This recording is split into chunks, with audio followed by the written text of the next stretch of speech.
But Monday night, the news here was good. Hello, with Craig Lee. Hawkeyes are #1. The Iowa Hawkeye football team is ranked #1 in one of the latest college polls. I've got it right here. The AP poll is out. Yes, indeed, it's true. The Hawkeyes, the #1 team in the land. #1 for the first time in 25 years. The Hawks have soared to the top on the strong arm of Heisman candidate Chuck Long, who has returned for a 5th year and is Iowa's all-time leading passer. On the ground, the workhorse is All-America Ronnie Harmon. Back from a broken leg, Harmon is a slashing runner with a keen eye for the end zone. But it's not just the offense that has head coach Hayden Fry stoked up. For the Hawkeyes possess a dominating defense that is both opportunistic and hard-hitting. Yes, good news for the folks in Iowa. The bad news is over for a while, because right now the Hawkeyes are #1.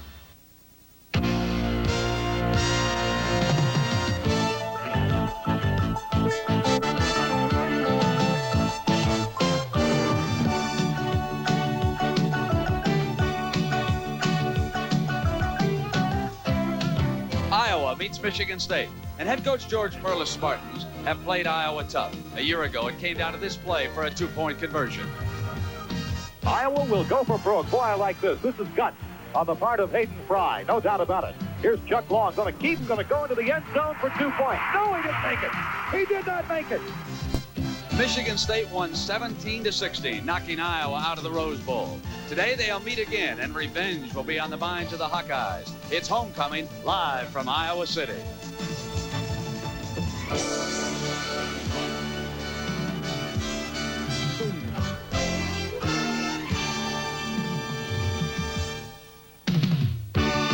CBS Sports presents college football. Live from Kinnick Stadium in Iowa City, Iowa, it's the Michigan State Spartans versus the Iowa Hawkeyes. Today's game is sponsored by Chevrolet. It's 1986 at your Chevy dealers now. Live today's Chevrolet. GMAC, the financing people from General Motors.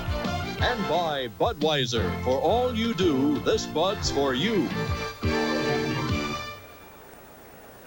It was a county fair atmosphere here in Iowa City earlier this morning. The fans started arriving at 8 o'clock because it's never too early to celebrate when your favorite football team is ranked #1. And here comes the visitors, Michigan State.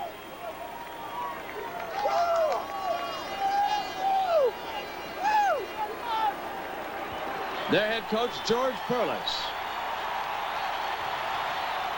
And now, the #1 ranked football team in the land, with Coach Hayden Fry leading, along with quarterback Chuck Long. It is the Hawkeyes of Iowa.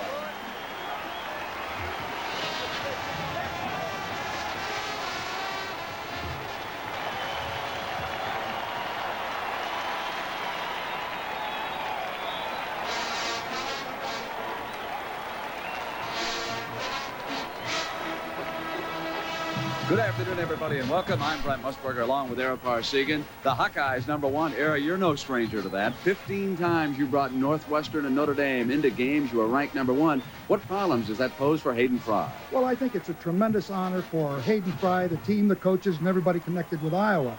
But also, it carries quite a burden for them, because every team that they play the rest of the year is going to make Iowa a target. They're going to try to make their reputation by beating Iowa. But I think Hayden Fry has it in the proper perspective. He knows the most important pull is going to come at the end of the year. Great players on this Iowa team. You've seen Chuck Long and Ronnie Harmon, linebacker Larry Station. How about the Michigan State personnel? Well, Michigan State's going to have to come into this ball game without their starting quarterback, Dave Urema, for the 3rd straight week. Bobby McAllister will start. He started the last 2 games. Hasn't been too productive. He's only had 2 touchdowns in those 2 ball games. But the coaching staff is really high on him. They think he's an outstanding prospect, practices well, and they hope this afternoon that he'll blossom and give the Hawkeyes a real battle. Era, looks like a mismatch on paper. It really does when you look at it. But one of the interesting comments that George Perlis made was that he's got to avoid losing this game. Sounds kind of negative, but really what the situation is this. He cannot afford any high-risk plays in his own territory. No fumbles, no interceptions, no penalties of major consequence, a strong kicking game. He'd like very much to possession the football himself, if he can, to keep the ball away from a very strong Iowa offense. He did it a year ago. Can he do it this year? Let's take a look at it. All right, we're about to find out. The opening kickoff coming up. The #1 ranked Hawkeyes of Iowa will take on the Spartans of Michigan State. Crowd here in Kinnick Stadium. Weather is going to be a factor because of the wind. Measured at 20 miles an hour, it has been gusting up to 25 here this afternoon. Era Michigan State won the flip and elected to defer, and you don't agree with that choice. I think I would have played to my strong suit, which is Michigan State's defense. I think I would rather give the ball to the Hawkeyes, let them work into the wind in the first quarter, and play for those breaks. They're going to their short suit. Their offense is not exactly productive, as we talked earlier. Well, Rob Houtland is teeing up the ball for the Hawkeyes. They will have that gusting wind at their back.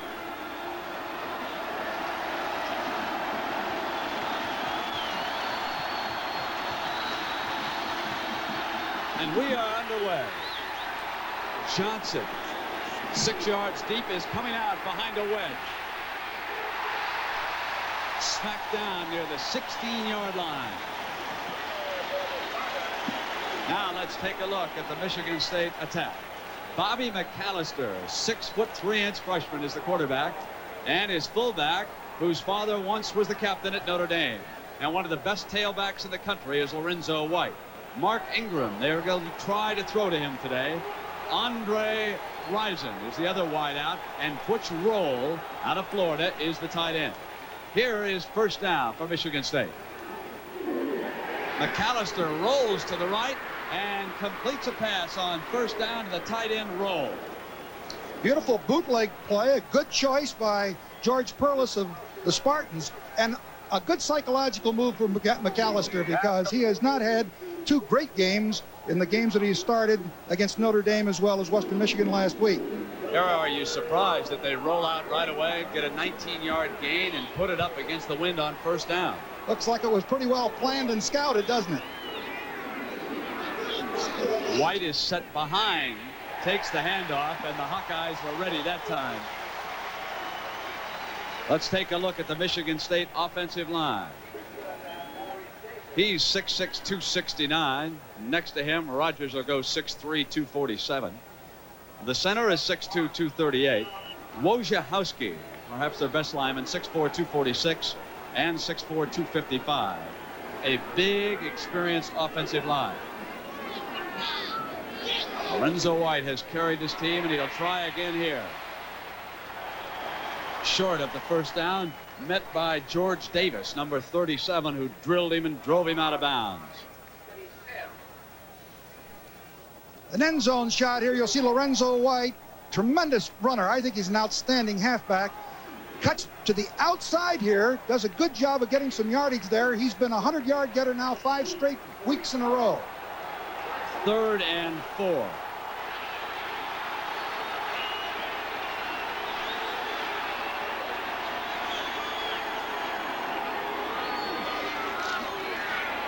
McAllister rolls the other way. He's 2 for 2 and another first down.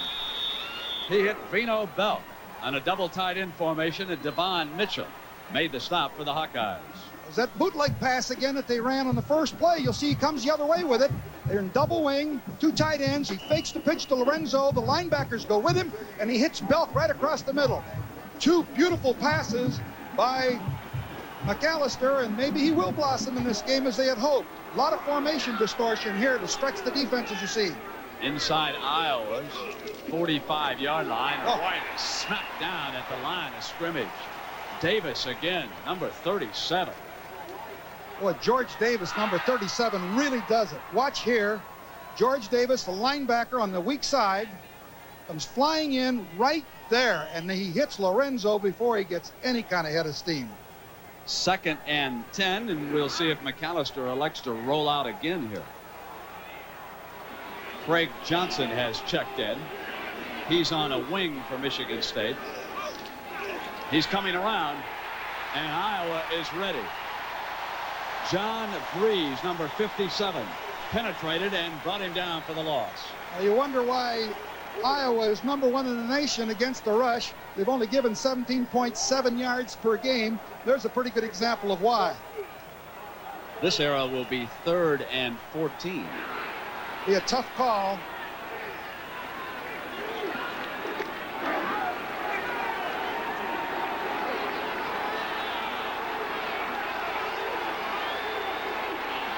McAllister under center, checks the defense. Station steps up in. McAllister roll right. Complete, and it's close to a first down as he hit Ingram, and there is a penalty flag down. Penalty on the play. I am very impressed with how accurately McAllister is throwing the ball. Well, you know, we were saying at the top of the show that, let's hear what he has to say here. Ball start. 5 yards. Well, that's a tough penalty for him. We were saying that McAllister has looked good in practice, does all the things that they want, but he was inexperienced, as George Perla said. He hasn't had the kind of seasoning that he would like, and certainly this drive has been an impressive one. They'll be hard-pressed to make up the yardage here. They have been plagued by penalties in their first 3 games this year, and a team that does not have an explosive offense must cut down the penalty mistakes. Very good point. This is what George Perlis wanted to do, but here's one that's very costly. Took away a first down. It is 3rd and 19 for the Spartans.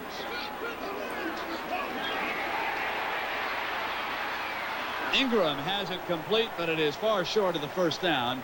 Ken Sims, number 9, was the defensive back on the coverage for Hayden Fry. It's an 11-yard gain, and George Montgomery will have to punt now. Can't say enough about McAllister here. He's off to a roaring start. It bodes well for Michigan State in this football game because they can be a threat now. They've had no passing attack to speak of. They were last in the conference by at least 100 yards. And that is really a tremendous start for McAllister, I think. Here is Greg Montgomery, and he possesses an extremely strong leg. One of the better punters in the nation.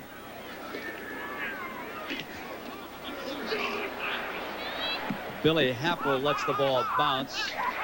It takes an Iowa bounce and is down there at the 21-yard line. So Chuck Long will come to work, and his backfield is extremely explosive. Long has suddenly propelled himself into the Heisman Trophy race. His fullback is primarily a blocker. His tailback is the game breaker. And he has 2 control wide receivers who will fool you. They do not have blazing speed, but they catch everything that Long puts up. And Mike Flagg has replaced Jonathan Hayes, who went to the Kansas City Chiefs. They got a nice balance there. Here is Harmon. Looking for daylighted Shane Bullock. And the rest of that Hawkeye offense that will try to open the holes. Croston is 6'5", 275. He's 6'3", 255. The center is the main man, 6'2", 255. He calls the blocking assignments. 6'3", 265, a converted tight end. And Haight, 6'4", 275, who will have his hands full today, taking on Kelly Quinn, the left defensive end, 93. It should be one of the best interior matchups of the day. Harmon, and there are penalty flags all over. Seemed to be some movement. Looked like the tight end, Mike Flagg, number 86, moved just before the snap. Let's see what he says.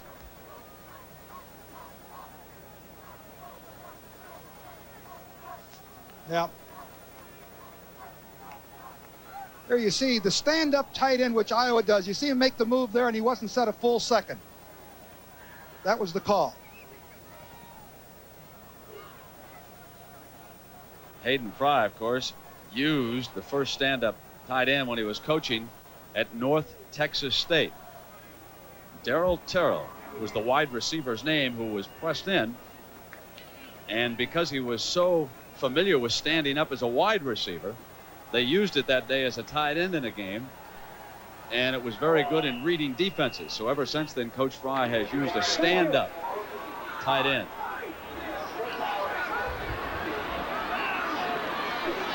Now it is 3rd and 6. The veteran Long sets his play. Short drop, quick pass to Smith on the sideline. Looks like he got the first down there, too. Just about right.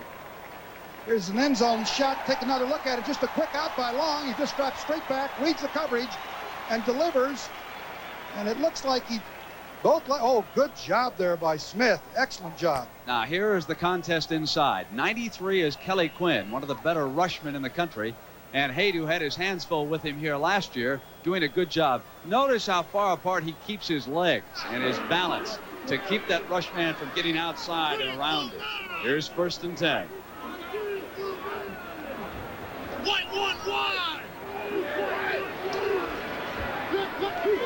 Hauling his plays at the line. Short drop, complete again. That one is to Halverson. And Keith Fisher was the cornerback. Definitely an audible by Long. We watched him on Thursday. He found the defensive cornerback back off. That was Sims, or Crum rather, back off, number 35, and he just picked it right there, just a quick out.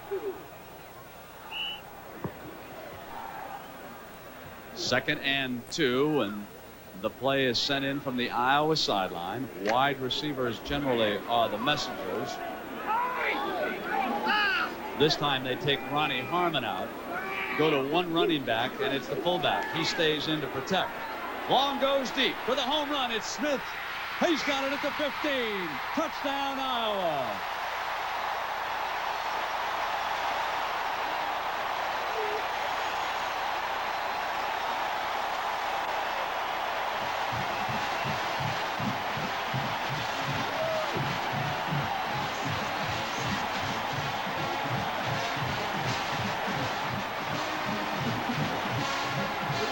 First possession, the Hawkeyes show you why they are ranked number 1.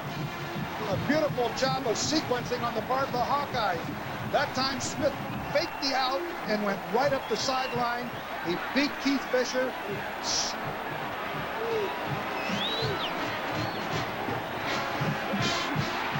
Rob Houtland adds the extra point. From the end zone, you'll see Long drop back into the pocket here. Smith goes out, fakes the out pattern. Fisher bites it, and Smith turns up the field. You can see he has about a 3-step lead on him. Long drops the ball in beautiful, and you're not going to catch Smith. He's a real flyer. The sequence, they threw underneath Fisher twice. Then they spent the speed men out after it. And Robert Smith, fake short, broke long. And it was touchdown Hawkeyes. And here, the top-ranked team in the country has opened up a quick lead on Michigan State.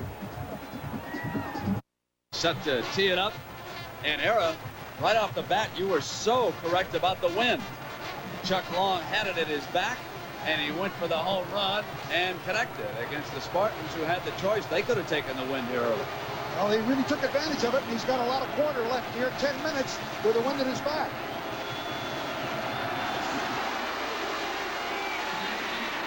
Johnson, the 10, the 15, out to the 24-yard line before the Hawkeyes bring him down. Next week, a reminder that we will have these Spartans of Michigan State again at home when they take on the Michigan Wolverines. That's one of the tougher grudge matches in the country.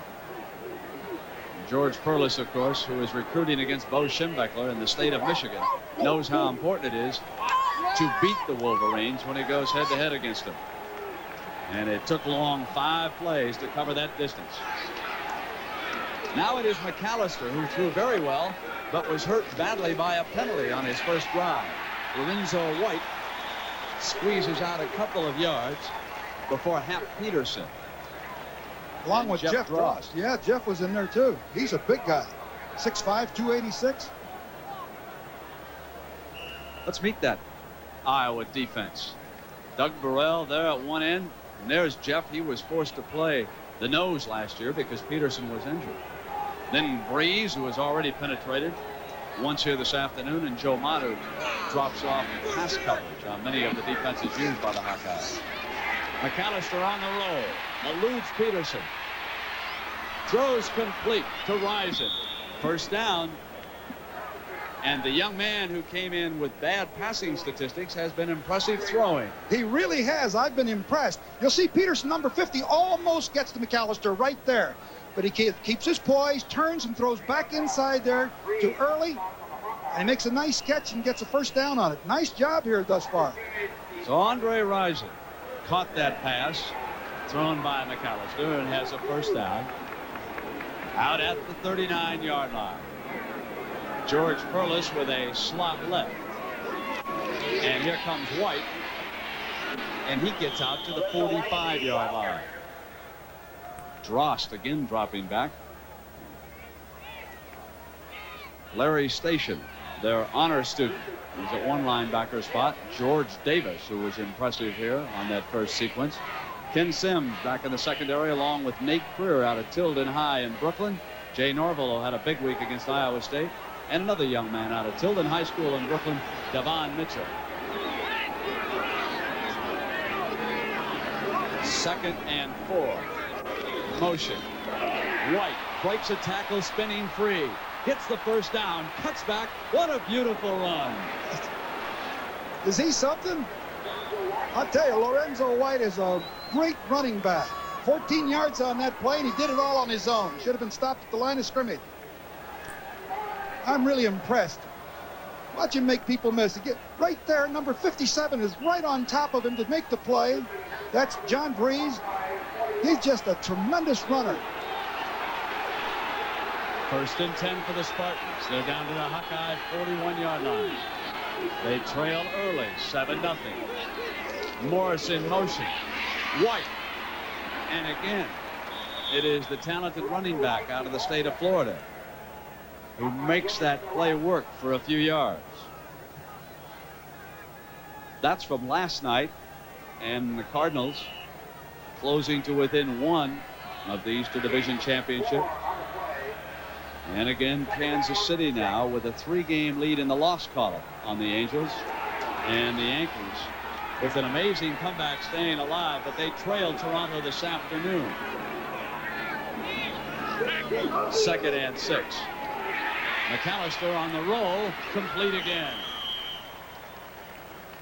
That bootleg pass, Iowa's having a difficulty in covering. They've had receivers open all the time. There's Roll that caught it again. Didn't get quite as much yardage as they had in the previous bootlegs.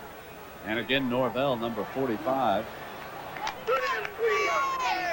McAllister is 5 for 5 in this ball game with 58 yards. He's almost up to his game average, per game average the last 2 games. 3rd and 3 for the Spartans. Here's White. First down. And Norvell came up and just went headhunting on that play. Oh, number 45 looks impressive in that secondary. Hayden Fry was talking about Norvell. He's been a pleasant surprise. Number 45 right in the middle of the screen. Watch him come up. Lorenzo's turning to the inside. Does a good job. There was a good block out in front. Watch Norvell really hit White. Oh, that's Big Ten football. And the reason why it was open is John Wojciechowski, number 73. He got out there and blew that hole open for White. 1st and 10. Motion again, and it's White. Penalty marker is down. White got to the 25-yard line, but there is a flag.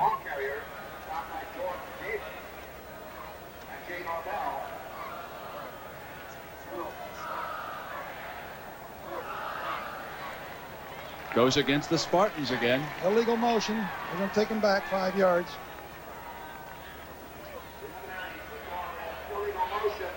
How about Pittsburgh? Joe Morrison's club, not as good as we expected. Rutgers tried to beat Boston College this afternoon. And Army rolling.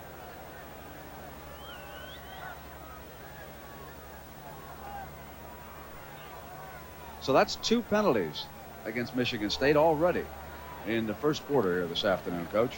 Yeah, they've been costly in both instances where they've made positive yardage. George Perlis there, I'm sure he's concerned about it, but he's got to be pleased with the way the offense is moving the ball, particularly McAllister's throwing. He's out here doing a good job. A redshirt freshman quarterback forced to play because of Dave Urima's thumb injury. Urima is expected back for the Spartans next week against Michigan. Here's White. And the Hawks were ready. Richard Pryor was over there. Pryor and Drost both were over there. Good reaction on the part of the left side of the line.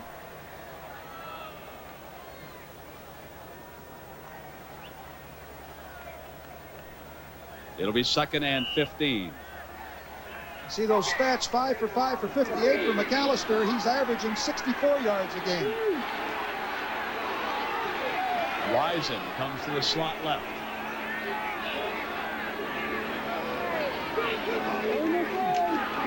McAllister off the roll, being pursued. He'll put it away and step out of bounds. Devon Mitchell was the defensive back.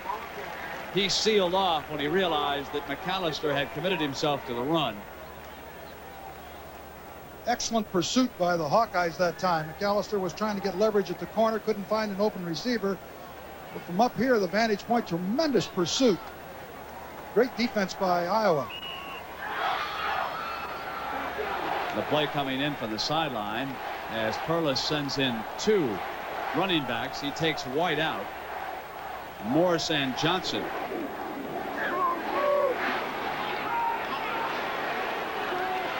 Johnson goes to a wing. Morse the lone setback. Morse is going to throw the halfback pass. It's left-handed. Johnson is out of bounds. You had him open, he just threw the ball out of bounds. I don't think they can go for a field goal here. It looks to me like he's just out. Here's another look at it. Pitches the ball out to Lorenzo, and Johnson goes up the sideline. He's always hit just as he throws the ball. George Davis came in there, and I think that might have thrown that pass off. I think he's got to pooch kick it here. I don't think his kicker can get it between the field goal. He's going to try it here, but he said yesterday that his range, he had to be at the 30-yard line. He's got a little wind going, too. Chris Caudell will attempt what will be a 51-yard field goal. Into the wind, it comes up short. And the Hawkeyes get the wind at their back with 5:31 left here in the opening quarter in Iowa City. The top-ranked team in the country leads 7-0, and we're about to see their second possession. The Michigan State defense will try to come up with something. On CBS, and tomorrow it's regional NFL action. San Francisco against Atlanta, Minnesota and the Rams. Red hot Chicago Bears take on Tampa Bay, and they keep it going. Detroit will play the Packers, and Philadelphia against New Orleans. Here, Chuck Law, who certainly will be playing in the NFL next year, has a 7-0 lead on Michigan State. And again, he calls the play at the line of scrimmage. He'll throw on first down to the sideline, and Helverson. Todd Crum was the defensive back, 35. How about Illinois and Ohio State? Let's go to Pat Hayden and get an update in New York. Pat? Brent, turnovers have been killing Illinois all year long. This is their 18th. Fullback Keith Jones forces the ball. Terry White is there to make the interception error. That is a funny call on 2nd and goal. It was an unusual call, Pat. This is 2nd and 2. Long brings the Hawkeyes up. Michigan State has made a substitution in the secondary. And here's Ronnie Harmon running toward the new cornerback. Rowe could not bring him down. Let's take a look at this Michigan State defense. The ringleader, of course, is Kelly Quinn. Next to him is Mark Nichols at 6'2", 228. Then it is Joe Curran, 5'11", 260. And John Jones is number 88, 6'1", 221. They'll work a lot of tricks and stunts throughout the afternoon.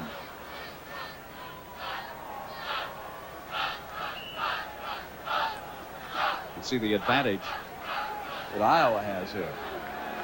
Michigan State defense is quite quick, and they give a lot of twists and stunts in there. They're trying to get a linebacker in on long, who throws incomplete. Bill Happel was the intended target. The crowd is booing because Happel went down, and they wanted interference. Now the new cornerback, Ronald Rowe, is number 18 for Michigan State. Well, it was an inadvertent trip. It's not a deliberate thing. Both of them ran into one another, and so it's not a penalty. He's out of San Diego, California. He's a junior, and he's replaced Keith Fisher. And right away, the Hawkeyes come out to challenge him, too. This is 2nd and 10. And Rowe presses on this side against Helverson. Another audible by Long. Takes a deep drop this time. Plenty of time. He drops it off to Flagg, the tight end. Flagg is across midfield to the 49-yard line, short of a first down. And again, it was Ronald Rowe, who has been very active since coming off George Perlis's bench to start this series. Well, George said yesterday he has problems at the corner. They're young, inexperienced, and certainly he was right when Keith Fisher was beaten for that long touchdown. But Rowe has come in and done a nice job. They're not getting the kind of penetration that Perlis expects out of the front four. Yeah, you're exactly right, Brent. They picked up the blocking very well. One of the things that concerned Hayden Fry was the rushing, all the different blitzes that Michigan State puts on, but they've done a good job on it. Got a timeout here at Iowa City. And George Perlis has substituted 3 out of the 4 rushmen. We'll be right back. Is the assistant coach there, the mustache and the headset, formerly a defensive lineman under Perlis with the Pittsburgh Steelers. Now he calls the tricks, and he has been talking to his tackles because it is obvious that the Iowa blocking scheme has been successful here early in this game. They've been giving Long all the protection he needs. Now it is 3rd and 4. The ball is at the state 49-yard line.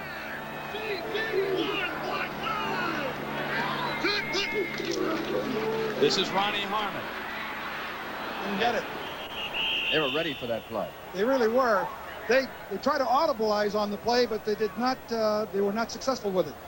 Well, let's see if the Buckeyes got in the end zone. Let's go to New York, and here's Pat. They certainly did, Brent. Watch the offensive line. This is the big question mark for Ohio State coming into the year this year. Big hole on the left side for highly regarded freshman Vince Workman. A gaping hole there. He shows a lot more shiftiness. Now let's go back to Brent Nera. All right, Pat, Iowa. Punting, and that is Heltland. Ball is fumbled. Michigan State trying to get it down at the 12. And that specialty team of Hayden Fry's, they just came down there smelling blood, Coach, when they saw that loose ball. It was excellent coverage. There was a fumble, but he recovered it back. It'll be Michigan State's ball. Well, Morris alertly jumped on the ball. We'll be back. Iowa leads Michigan State by 7. We are back, and Coach Hayden Fry told his players to approach this game like we're number 2 and trying to become number 1. Then I asked Hayden, well, have you given the fans here any special signal for the occasion? You bet. We've already given the word. We want them to realize that we're also playing like number 2. We want them to hold up 2 fingers rather than number 1. Not only does it denote humility, but also it's a little different. What does that look like, Hayden? Well, it looks like Winston Churchill in the old days. V stands for victory, number 2. Or we could give them a hook 'em Hawks. Good old Texas boy. Right? Defensive captains, we need a turnover down here. Let's see if they can get it. The wing back around, then it was Morris, the fullback, lined up. Gets to the 13-yard line before he's smacked down. I think George Perlis probably wants to be very conservative down here. Doesn't want to make a mistake. He knows if he gets behind 14-0, he said it himself yesterday, that they're not a catch-up team. So he doesn't want any mistakes. He'd like to grind out a first down, run that clock off, and get the wind himself if he can. But field position is going to be tough for him if he has to punt into the wind here. He has to be drooling to get the wind at his back, the way McAllister has been winging it here so far this afternoon. And also a little field position if he can get it. A lot of motion, Era. And that time they ran White, and the Hawkeyes just penetrated. They blasted across with John Breeze, number 57, and Mott, 97, there to help clean up. I think you'll see some conservative plays here. It'll be interesting to see whether he wants to risk a pass down here. I don't think he will because of the circumstances. He'd rather have his kicker, Montgomery, kick the ball into the wind than take a turnover down here. Okay, start down 5. Perlis, who works with both the offense and the defense during the course of a game.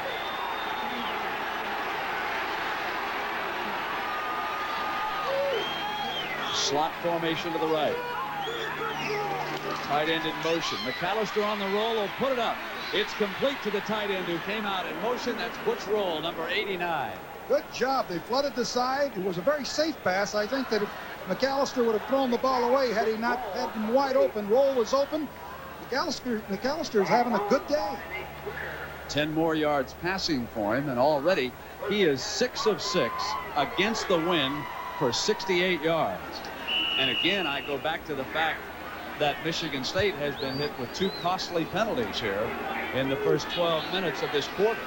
They trail it by 7, and here's the tailback, White, trying to get daylighted again. Norvell, number 45, came up and knocked his legs out from under him. If Norvell had not made that play, White would have been running down that sideline. Norvell's a good football player. Senior from Madison, Wisconsin. He's 6'4", 207. He's really a hard hitter. Davis is replaced by Worth at linebacker by the Hawkeyes. White's got 44 yards so far in this first quarter. Comes again. Did he get the first down, Era? I don't think so. I think he's short by a yard or so. Yeah. That third down here against a pretty stout defense. Looks like the Hawkeye defense is well prepared for White, but McAllister on those rollouts has them a little off balance. Kind of a new look for him. Formation distortion. Now it's a double tight end.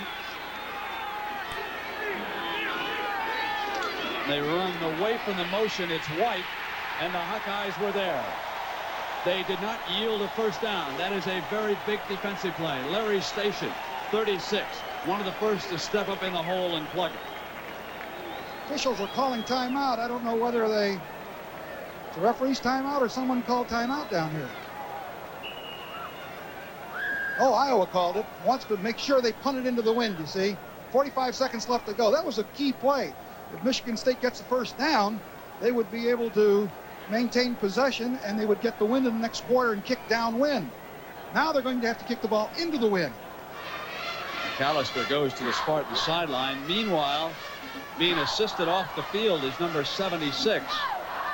Jeff Drost was shaken up on the play. Now their left tackle. Looks like it might be an ankle or a knee. Sure hope it's nothing serious. Well, the Big Ten gets underway today, and what a conference race it's going to be. And in 2 weeks, we will bring you the Boilermakers of Purdue, led by Jim Everett, against the Buckeyes of Ohio State. And Keith Byers due to return by then. And we will follow that with the Michigan Wolverines against the Iowa Hawkeyes. Montgomery will punt into the wind. Not a good punt. Happel, however, lets it roll inside the 35 to about the 32, and 34 seconds to go here in the first quarter on that 38-yard punt with Oklahoma in high gear, even though they lost those tailbacks till Johnson. And the two who are tied, and Pat Hayden's been bringing you highlights of that action. Oklahoma State That's a with its surprise. hands full. And Michigan looking for 4 in a row.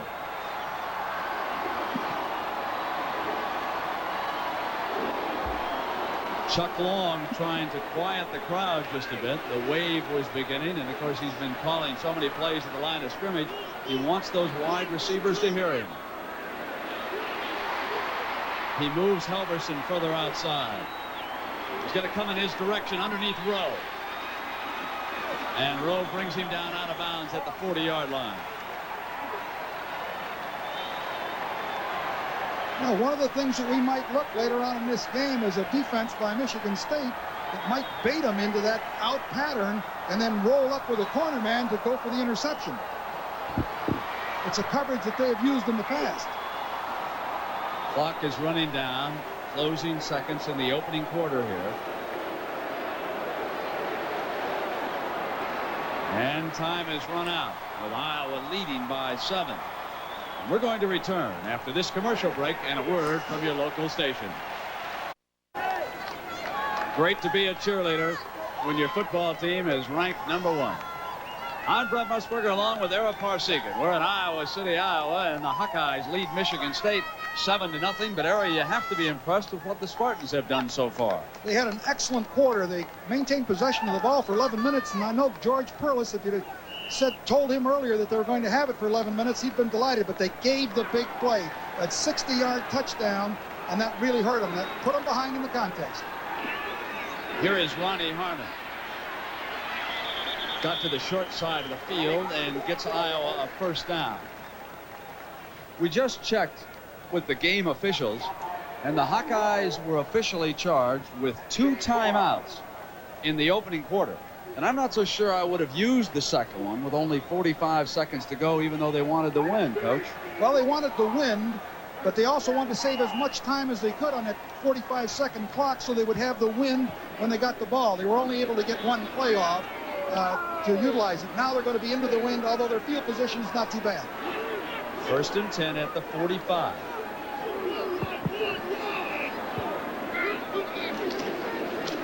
They run the fullback Bush straight ahead. The key play was this one. Chuck Long, who had been throwing underneath the left corner, this time went for the home run. And they had the track star, Robert Smith, number 2, flanked outside, and he busted free. And it was a 60-yard touchdown, and that is the difference so far. It is 2nd and 6 for Long and the Hawkeyes. Here's Ronnie Harmon. First down and a great run. He left a few white shirts behind him, didn't he? Didn't look like the play was that well blocked. Ronnie Harmon, another great back, left white shirts on the turf behind him. Let's take a look at it here from there. You see number 31, Harmon. There's a tackler that misses. There's 3 or 4 of them right there. They finally get him down, but that's a good job of running by Ronnie Harmon. That was Joseph Curran, 94, one of the tackles who finally came from behind. So in the first quarter, it is Long's passing, and here it looks like they may feature the running of Ronnie Harmon. Long will throw it on this underneath the Smith, complete. And coming up was Crum to knock him down, number 35. They'll come up with a 3rd and about 2, it looks like. Brent, they're picking this. They get the corner, he's soft. They just run the out pattern. Long just rolls left. Turn out right there. They've done this. It's Bobby Smith again. They're so frightened now because Smith burned them with that 60-yard that you just replayed there. Coach, we can't say enough about the Hawkeye offensive line. Perlis's famed defense is not getting the penetration. They are not putting any pressure on Long. This time he will run, and Harmon jukes and gets free. He's at the 20. The great moves of Ronnie Harmon.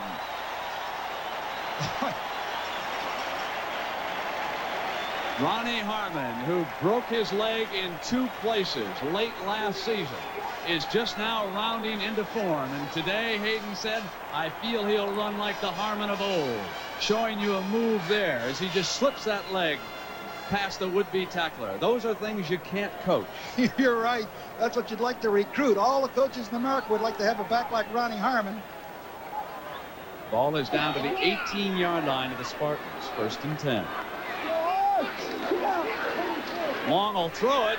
Tight end Flagg is open.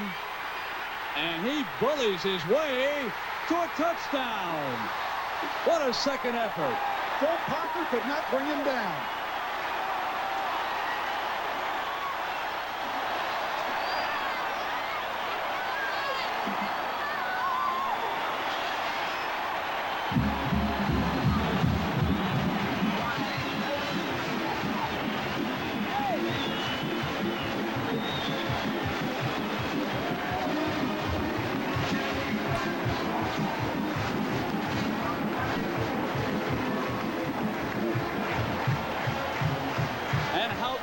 Attempt the extra point. His leg will be worn out midway through the season.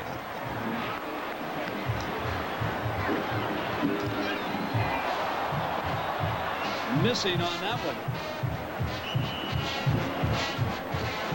He did not kick in practice this week because of a slight injury, and Hayden Fry was concerned about it. Number 86 is Mike Flagg. 6'6", 244 pounds. Phil Parker comes in here, number 32. He can't get him down. About 3 or 4 other Michigan State Spartans get on him, but Flagg carries him into the end zone. But keep in mind, he's no little fella. 6'6", 244. Flagg has replaced Jonathan Hayes, who was drafted by the Kansas City Chiefs. The Hawkeyes thought this might be a problem area, but Parker who was all Big Ten, cannot wrap him up. The Hawkeyes have a tight end. One. Long is already 8 for 9 for 121 yards and 2 TDs. Not a bad afternoon. They look tough, don't they? Oh, they really do. That drive in particular, featuring Ronnie Harmon, who's a great runner, and Long's arm, and then Flagg all of a sudden comes into the picture. I didn't realize it until, I guess, Thursday when we came out here how large that tight end is. He's a big man and strong. This is a tough period for Michigan State. George Perlis does not want to be down 2 touchdowns to Iowa. He must get something going right away. Houghton kicks it to the short man on the squib. And the Hawkeyes finally bring the tight end Bush roll down. Now Michigan State next week will be playing Michigan. And right now, Michigan is taking on Wisconsin. Let's go back to New York and get an update on that one. Pat? Brent, that Michigan defense continues to come up with big plays. Here it's an interception thrown by Mike Howard. The ball is late down the middle. You can't do that. Garland Rivers is there to make the play and the touchdown. Bo's got that defense planned. Let's go back to Brent Nero. Garland Rivers is one of my favorite players. You'll see him next week against Michigan State. Some folks counted out Bo Schembechler a little too early, didn't they? Now McAllister rolls. First down for the Spartans. Almost intercepted. And again, it was Norvell, 45. He's all over the place. He's having quite an afternoon. Looked like he was going to intercept that football. That is McAllister's first incompletion. Wouldn't you know it? You get the wind at your back. Yeah, just an out pattern, but Norvell had good ball reaction while it was in the air. There you see it. Goes right through his hands. He has it momentarily, and then it slips through. Not sure McAllister read the coverage, but that second man was going to rotate in there with Sims. He thought he had him one-on-one over at this side. Now he comes back with White to the short side on the run, and Lorenzo battles his way for a gain. Well, we've got 2 good running backs in this one. Sure do. He stepped out of bounds there, though, after about a 3 or 4 yard gain. It looked like he got 6 or 7, almost up to 8, but the ball's marked with just about a 3.5 yard gain. So that'll leave them with a 3rd and 7 yard situation. But the one thing they have now is Montgomery will be kicking downwind. And when he was practicing, he was putting them almost in the end zone from that spot there.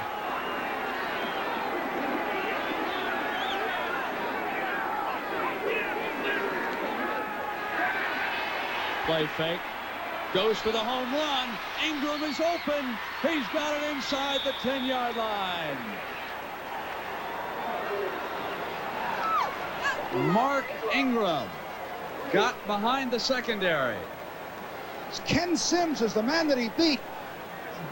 McAllister had great time. He put it up in the air and watched Ingram run on it. Sims, number 9, was 2 steps short. Great throw, great catch, and a big play for Michigan, something they have not been getting. McAllister is having quite a day. The freshman from Pompano Beach, Florida. With the wind at his back, he just hit the veteran wideout Mark Ingram out of Northwestern High School in Flint, Michigan. And the Spartans with an opportunity to jump right back in this one. Double tight. Here's White trying to get outside, and he cannot get free. Hap Peterson, the nose guard, penetrated. Got a hold of him, and number 50 says you're going nowhere. Mitch Watchman, the number 62, the Michigan State center, has got his hands full with Peterson right there. He's come free. Watch right here, the center, Watchman, trying to block Peterson. He runs right through. He even tries to get help from Morris, number 21, but doesn't do it. And he makes the play on White. He's given him a lot of problems in the running game. 2-yard loss.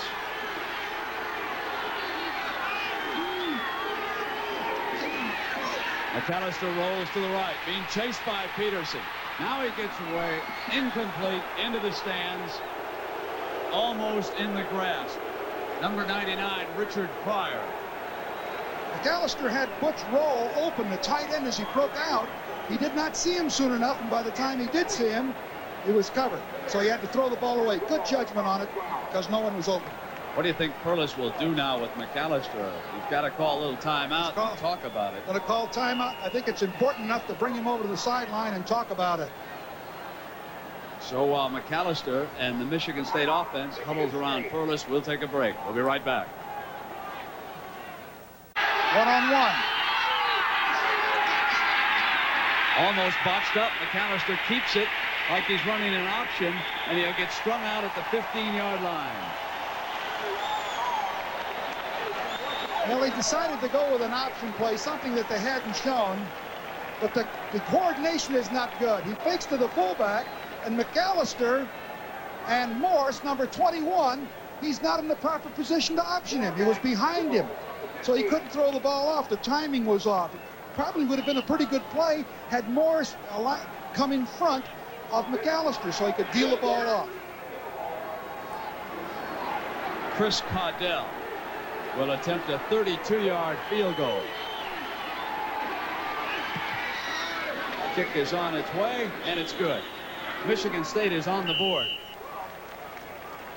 And that missed extra point looms large right now because Michigan State is down by 10 rather than 11. We'll be right back. Run into the fullback and forces McAllister deep, and the timing of that option play is off. Let's take a look. The left guard pulls. Watch the fullback collide. Forces McAllister way out of the line, and he's not able to option. Morris, number 21, is way behind as the option man. McAllister has no choice but to run it down to the sideline, and they get the 3 points. Era, that's the danger of installing something like the option during the season. The timing, the coordination missing a little bit there. That's an excellent point. You put something in new and you haven't worked on it, you get a situation where you had that collision. The timing was way off. Montgomery, the punter, will kick it off. Robert Smith and Ronnie Harmon are back at the goal line for the Hawkeyes. We've got 11:34 to go. The kickoff is going to be short. It'll be Harmon. 15, 20, 25, 30. Brought down finally at the 37-yard line. And it was Craig Johnson, number 28, one of the last men to have a shot at Harmon. Brought him down. Next week, more Big Ten action. It's the Wolverines of Michigan trying to stay unbeaten this afternoon. Last check with Pat Hayden, of course, they were still ahead of Wisconsin. The Badgers normally give the Wolverines a lot of trouble. You'll see them against the Spartans. Coached by George Perlis, who says our program is still a couple years away, but we're on the right track. Here is Harmon. Carefully following his blockers, looking for the daylight, and Kelly Quinn, number 93, who has been relatively quiet here this afternoon. Haight is doing a good job blocking on him. Getting excellent pass protection when Long goes back to throw. Michigan State has not been able to get anywhere near him. A year ago, when Long was hurt and had a bad knee and ankle, they were able to sack him 2 or 3 times, but they haven't been anywhere near this afternoon. 2nd and 6.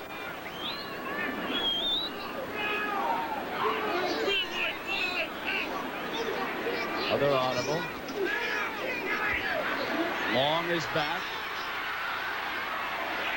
Incomplete. That's a good job by Phil Parker coming in and making contact and knocking the ball loose. Long, first time Long had to scramble a little bit too. One of the things about Chuck Long that you have to admire, he very seldom throws the real bad pass. Doesn't give you that cheap interception. You've got to work hard, and that has come with experience. In that bowl game out in Anaheim, California, the inaugural Freedom Bowl, 6 touchdown passes. That's the most thrown by a quarterback in any bowl game in history. 3rd and 6. Here's Harmon, big hole in the middle of that front. And finally, Timothy Moore brought him down. Mark Sinliger and Tom Humphrey opened up that hole for the Hawkeyes. Well, a good defensive series for the Spartans, forcing a punt, because that's a dangerous offensive team with Long and Harmon and that group. Kostrobala, left-footed punter. Not a real good punt. Downed inside the 40 at about the 37-yard line. So 9:58 left. 21-yard punt. And Hayden is speaking to the young man.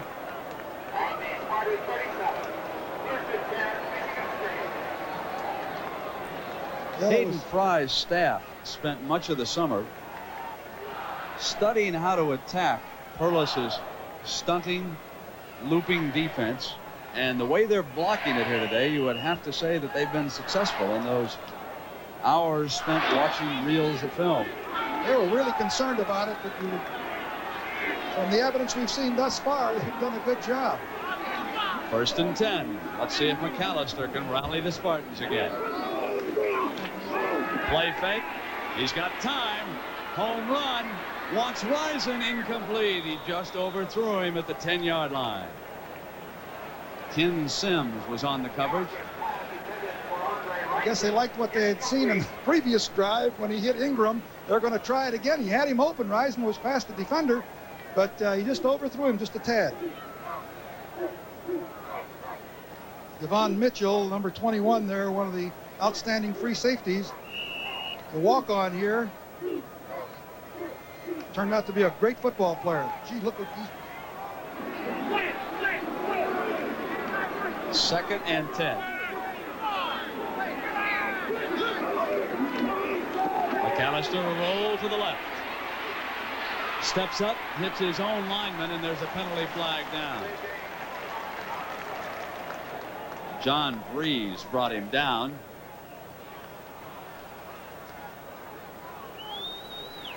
This could be defensive holding. That's exactly what it is. Butch Roll was trying to get free the Spartan tight end era. Good call. So the penalty goes against the Hawkeyes, and the Spartans get a break. They trail 13-3, 9:44 left here in the first half. The Hawkeyes have scored 2 touchdowns here this afternoon and missed an extra point.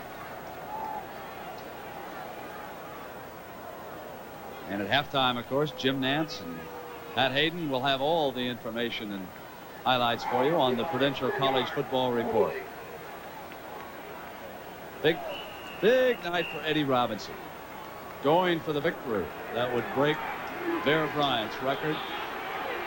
And Jim will be talking to him live from Dallas at halftime. 1st and 10. McAllister coming to the right. Big Jeff Dross got him out of the pocket. Throws back complete. Rison, he's got an alley in speed. Across the 30, the 25, the 20, the 15, the 10. Down to the end zone. Touchdown, Michigan State. Touchdown.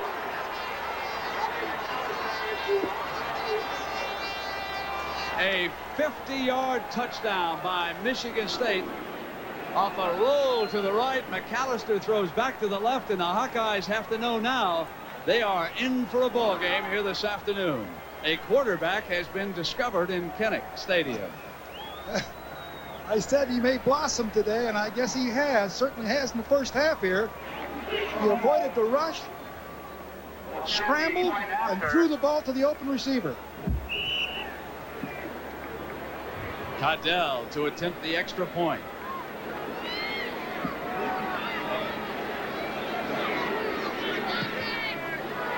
It's good. The top-ranked Hawkeyes are in for a dogfight. I think McAllister is seeing the field much better. Same bootleg pass. White going one way, McAllister coming the other, and he finds Rison right over the middle. Now watch, Rison does a great job of running against the grain of the defenders. He breaks to the left sideline, picks up a block. He's got excellent speed, and it's a 50-yard touchdown run as he comes down that left sideline before the Hawkeyes can get to him. Number 21, Mitchell, almost gets it, but he doesn't. That block was thrown by Lorenzo White on Nate Creer, and that opened the way for the touchdown. The name of Bobby McAllister has completed 8 of 11 passes for 170 yards. He has just thrown a touchdown pass, and the Spartans trail the Hawkeyes by 3, 13-10. Montgomery, the ball teed up, and now it rolls off that tee.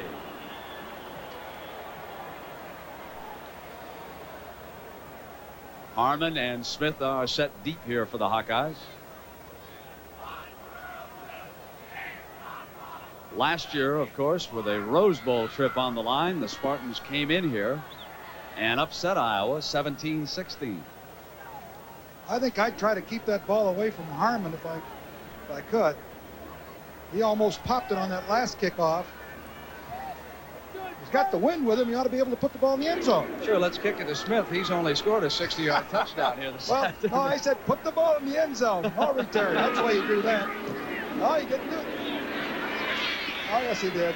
Harmon will down it there, and on the touchback, it'll come out to the 20-yard line, where it'll be first down. Tomorrow, the NFL Today will start it at 12:30 Eastern Time. The big story in professional football.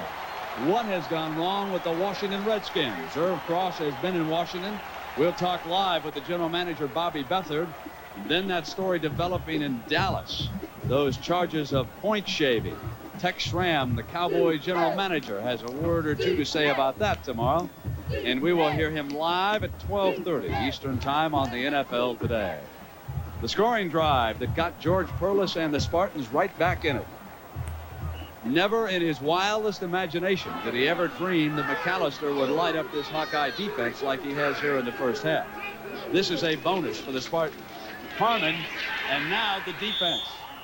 Brings him right down after a 1-yard gain. Mark Nichols, number 83. Got original penetration. It's one of the few times the Spartans have gotten a lot of penetration against the Hawkeye offensive line. You feel a momentum shift in here. The Hawkeyes need a couple first downs here to get moving again. But they're fighting the wind along with the Spartans.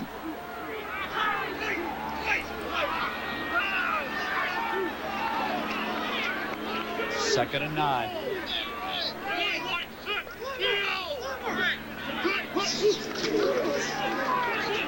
Deep drop. Complete. He hit Craig Clark, number 49, a tight end. And the Hawkeyes have a first down on that 11-yard gain. You look at it as Chuck Long does. He's 6'4", 213 pounds. He's got good vision, and they've got a bevy of great tight ends. This is Clark, along with Murphy and Flagg. They've got a lot of great tight ends on this football team.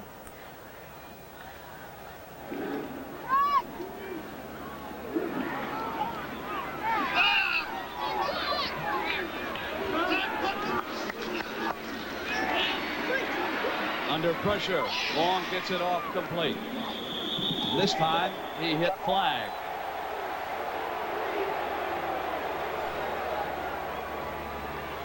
This time they got him down. The last time he had the ball in his hands, they couldn't get him down. You know, that time they were blitzing an outside linebacker. Moore was coming hard from Long's right side. He picked him up, threw to the tight end. The Spartans are trying to get some pressure here on Long if they can. This is 2nd and 5, 7:50.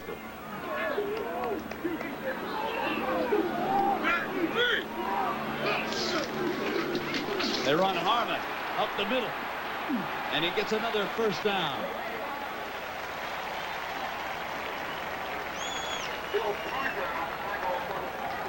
Number 41 is Shane Bulla, looking right into the camera. He's blocked this time by number 65, Tom Humphrey, I believe it is. And Harmon just pops right through there for a good gainer. Croston and Humphrey doing a good job that time on the left side of the offensive line. This is 1st and 10 for the Hawks.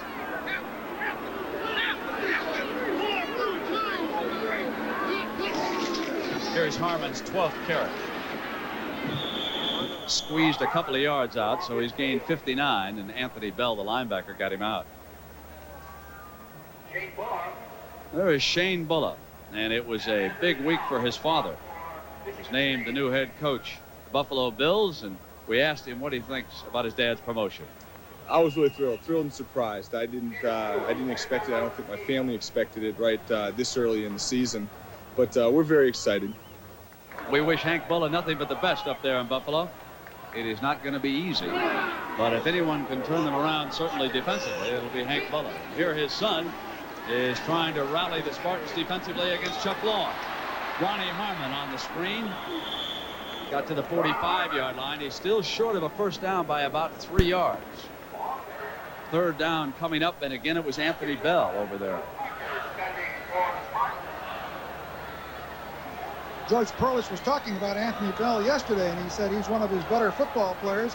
Even when he goes to the nickel and dime defense with secondary people, he keeps Bell in there because he's fast enough to run with receivers. Another one of those good football players out of the state of Florida. He played high school ball down in Fort Lauderdale. Number 51. He steps up to meet the tight end at the left side of the Michigan State defense. Long throws to the far side, incomplete. Overthrew Helverson.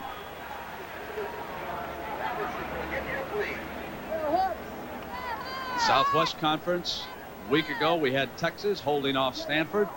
And a lot of folks say the Razorbacks are the team to watch in the chase for the Cotton Bowl berth. Well, they're having quite an afternoon here. Of course, TCU with Wacker has had their problems when he suspended all those players.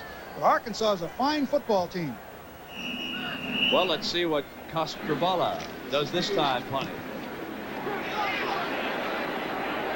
Morse will let it go on into the end zone for the touchback. 6:25, and Michigan State again will have the wind at its back. They trail the top-ranked Iowa Hawkeyes by 3 points, and we'll be right back. He studies that Iowa defense.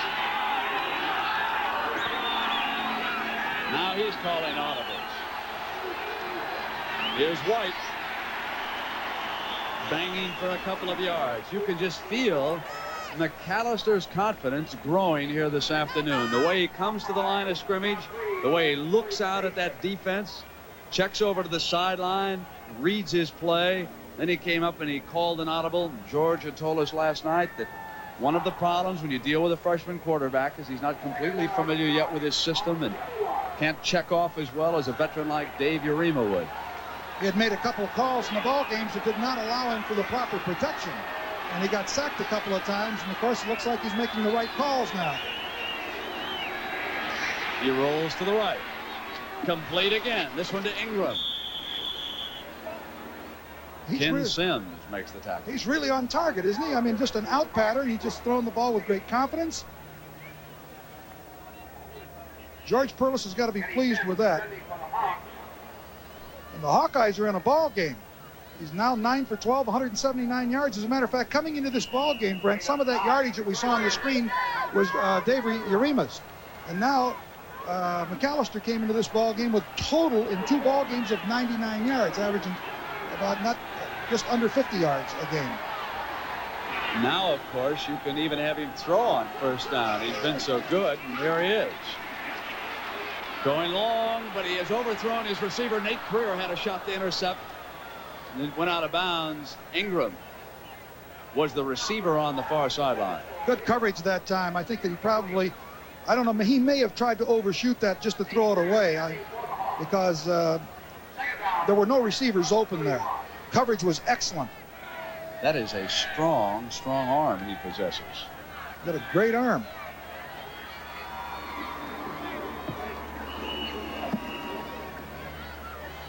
.5:14 to go here in the first half. Iowa leading Michigan State.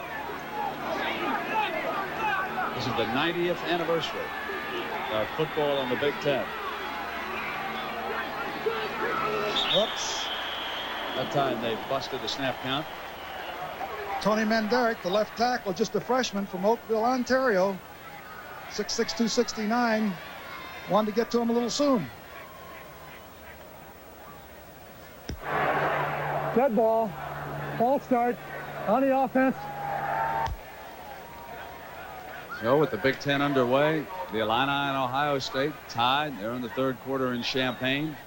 Michigan running it up 30-6. Uh-oh. How'd that happen? And next week, we've got the Michigan Wolverines, who figure to be 4-0 up against these Michigan State Spartans, who are developing here this afternoon into a fine football team. Of course, they've already handled Arizona State at home. We shouldn't overlook that victory. Arizona State better than anybody Iowa has beaten. McAllister back. Left side, he's got Ingram complete again. And Creer takes him out of bounds at about the 38-yard line. It'll be short of a first down.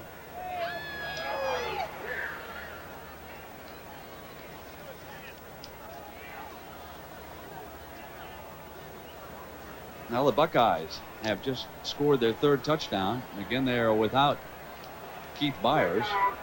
Broke his foot before the season even started. And they hope to have him back in a couple of weeks when the Buckeyes take on Purdue here on CBS.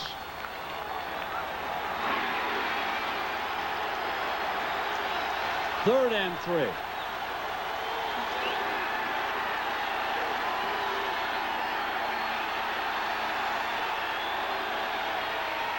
Here is White, and he is short of a first down. Jeff Drost, number 76. He's at the bottom of that pile. This is about the third time that Iowa has stopped the Spartans on short yardage situations. Jeff Drost, number 36, along with Norvell coming in there, number 45. 37 is George Davis. They really played good defense on that short yardage situation. Now Montgomery set to punt. Smith and Happel are deep for the Hawks.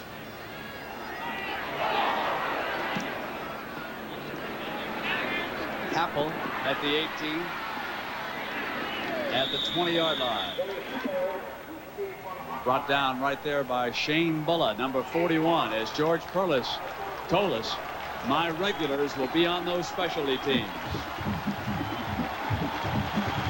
And Bulla just showed you why. How about our quarterback comparison? We've got one who's a Heisman Trophy candidate and the other who's an emerging freshman here. Well, the thing that's interesting about this is that Long was number 1 in the conference in most all the statistics. Bobby McAllister, I shouldn't say Bobby McAllister, but Michigan State was dead last in scoring offense, pass offense, and total offense. You know, how do you figure this game? Long to throw on first down. Good protection over the middle, complete to Helberson. Helberson out to the 37-yard line. A 16-yard gain by the Hawkeyes. And here's Chuck Long again, executing beautifully. He had beautiful time. Just fakes a sweep to the left. He waits, he waits, he waits. Finally, Halverson over the middle, wide open between the seams of the linebackers in a zone. And beautiful job of protection. If you give Long that kind of time, he's going to complete passes. I mean, all the way down the field. He cannot get that kind of time. 65, Tom Humphrey. Watch his guard. Look at his feet, how he positions them, balances, holds them off, and now they run Harmon. And he is checked out of bounds. Kelly Quinn, 93, was over there.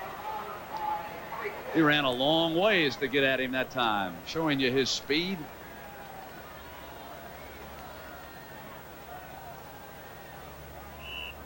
Might see a screen or a draw in here with 3.5 minutes, less than 3.5 minutes to go. They need 15 yards. They're a good screening team.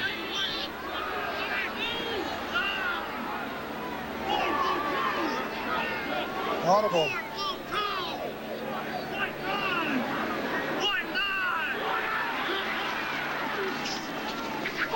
Short drop and a pop to Happel.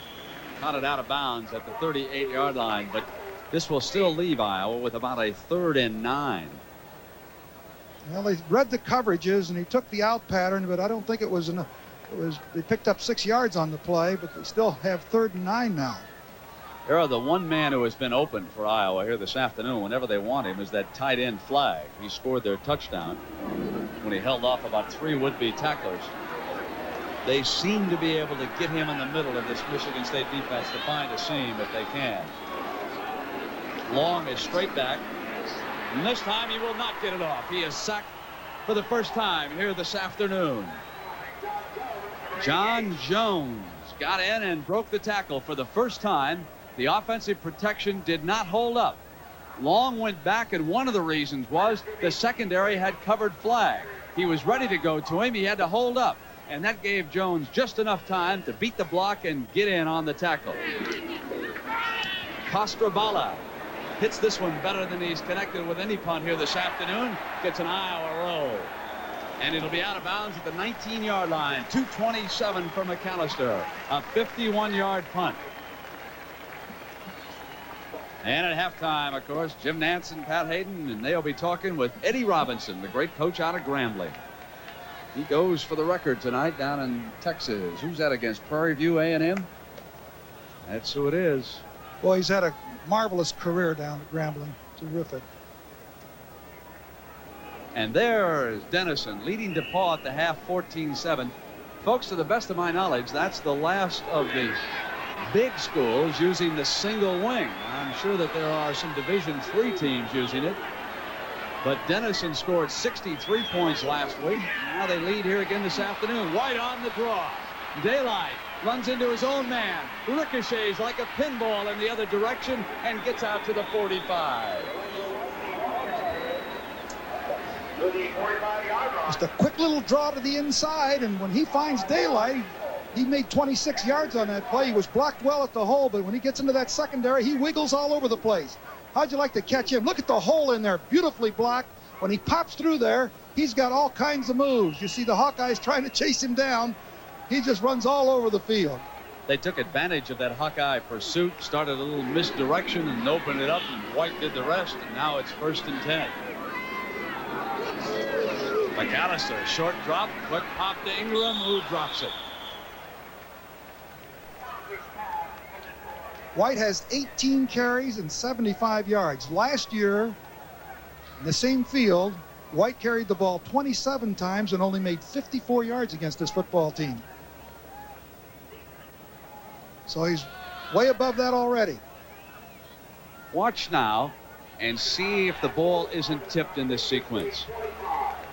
Jeff Drost does indeed get a hand on it.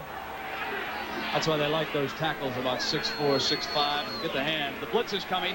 They step around it. It's White, and he's got a first down inside of the 2-minute mark here in the first half.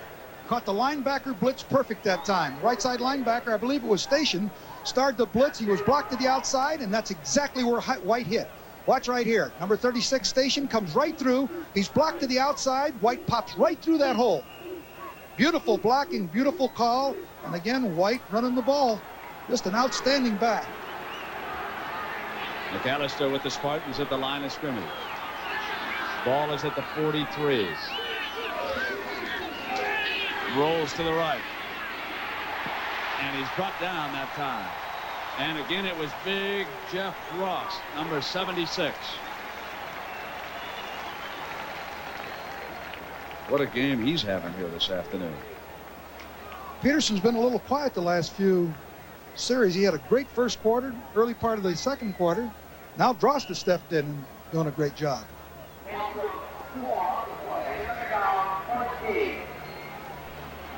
Second and 14. Rison goes up to the left. Ingram is down to McAllister's right, or the short side.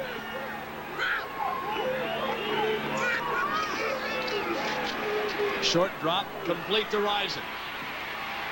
Station misses him, but he's surrounded and he will go nowhere. I thought Nate Creer played that very well. He really did. As a matter of fact, the whole Hawkeyes closed down on Rison, and he is really a dangerous runner, as we've seen earlier. But the Hawkeyes, you could just see from up here, everybody just closing down with great pursuit. Got a timeout here, and you're watching Big Ten football. 10 schools, and they pursue excellence in all fields. Back in Iowa City, I'm Brent Musburger, along with Parseghian. The number 1 ranked Iowa Hawkeyes in a dogfight as the Big Ten Conference gets underway. And Michigan State has found a freshman quarterback. Bobby McAllister, number 8. Eyes that defense, 3rd and 11. Swing. Here's White. Gets to the 40. And Hap Peterson, number 50, coming from behind. Brought him down. He got to the 39-yard line. I don't think there's any need to kick it. There's 23 seconds left to go. I'd use the 4th down situation, try to get into field goal position with an out pattern of some sort. 17 seconds. I wouldn't be afraid to surrender the ball at that field position with that time. They're letting the clock run down. 6, 5, 4, 3, 2. It has run down to 1 second, but one of the officials is signaling that McAllister did call a timeout with 1 second. Now, if he sets up a field goal, with 1 second to go, of course. Then he can kill the clock right here. But I'll tell you, that's waiting too long. I really do. I think he should have saved about 9 or 10 seconds on the clock to give a play and an opportunity to kick a field goal if they happen to have a pass completion. The staff over there, in fairness to that coaching staff, they were trying to get McAllister to call timeout at about the 10-second mark. He had his back to him, and he didn't realize it. And they were yelling at him as he ran away from the bench. So they will spot the ball down on the 46-yard line. So it'll be a 56-yard attempt by Caudell. Chris Caudell, who has already connected on 1 field goal here from 32 yards and missed from 51 yards, will try his 3rd field goal of the game. Well, he's got a chance there with a little wind helping.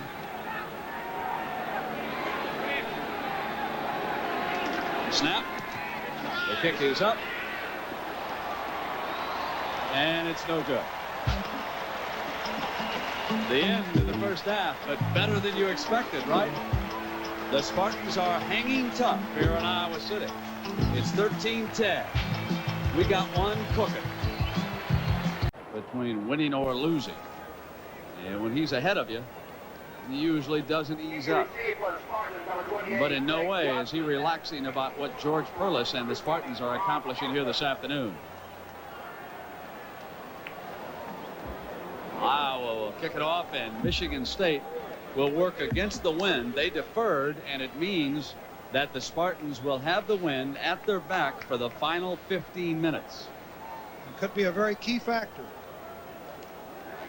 Outland is putting the ball on the tee for the Hawkeyes. Johnson back deep to return it here for the Spartans. More like a November afternoon. A November afternoon than one in October in Iowa City. Gray sky here in the Midwest.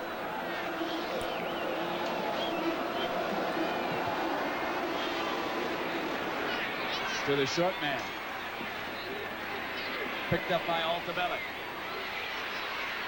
And he gets it back to the 28-yard line. How the quarterbacks made out in the first half. Bobby McAllister, the big story. And the 2 big running backs. Lorenzo White is out rushing Ronnie Harmon of Iowa. And the linebackers. Now McAllister back to work again, and here is White. White running behind the right side of that Michigan State offense, and again Hap Peterson, number 50, so active, getting out there to help out. Early. Air Force, of course, has had the jinx on Jerry Faust since he took over as the head coach. Well, they've won 3 in a row.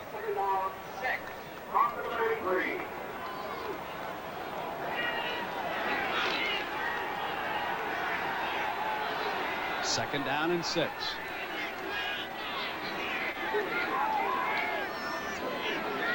Motion by the tight end. White will run behind it.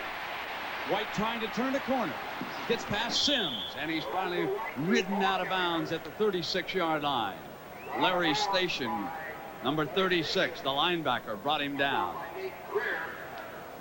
The honors student here at Iowa makes the all-academic team regularly in the Big Ten. Calls the defensive signals. He has ever since he was a freshman. Came from Omaha. He's won the Cornhuskers let get away. Now he's matched against the Spartan attack. Hayden Fry says he's really a well-disciplined individual. Has his priorities all straight.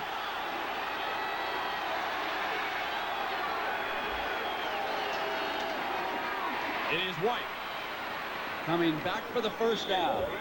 Beautiful job. Peterson veered to the field that time. The center watchman, which did a good job on one of the previous draws in the first half, did exactly the same thing that time. Peterson ran himself out of it. White cut against the grain. A beautiful, well-blocked play. Watch here. Peterson, number 50. Watchman blocks him clear to the right. Number 62 there. You see White hide right behind that and then pick the daylight on the draw.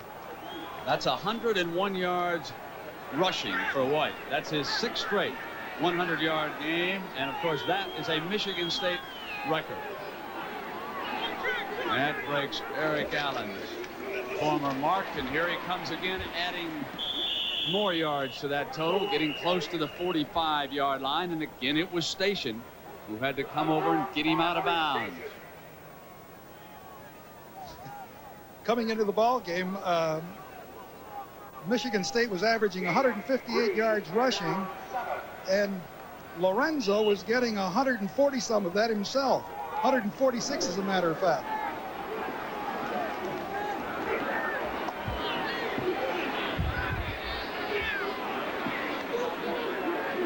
Motion again by the tight end. McAllister on the roll to the right. Peterson chasing after him. Now Station is there, and he throws it complete.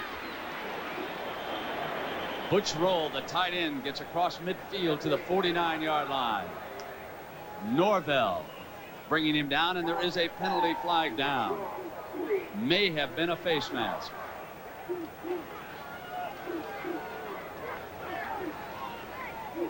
Nope.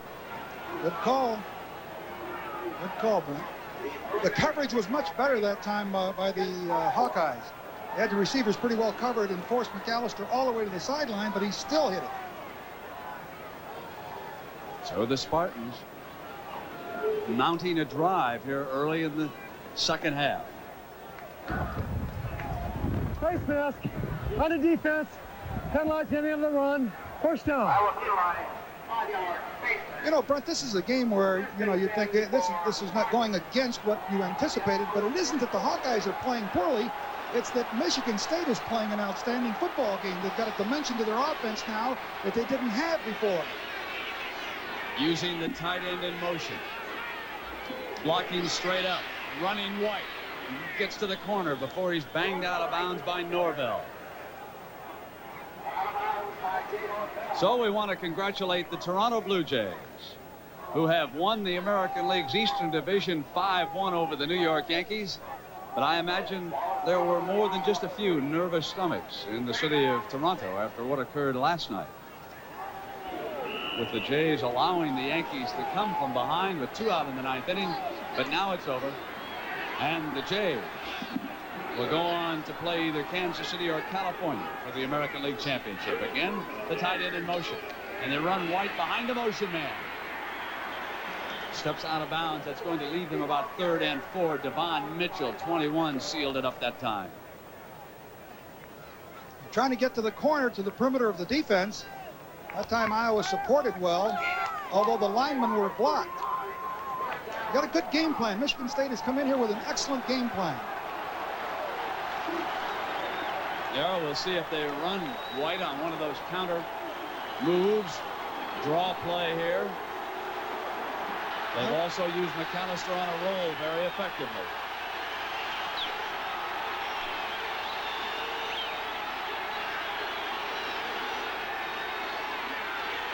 Comes to the left. Throws to the tight end. Trying to get the first down. Norvell had him wrapped up, and he got him out of bounds short of it. It's going to be an interesting call for George Perlis. He's looking at 4th down and about 2 from the 30. Well, I guess it's less than where he marks it. That's 1. Going for it. He's going for it. But keep in mind, in the first half, 3 times Hawkeyes stopped it. Right now. I think what happened, Era, the coaching staff was like you. They thought it was 4th and 2, and then they realized that it was going to be spotted closer. We've got a timeout.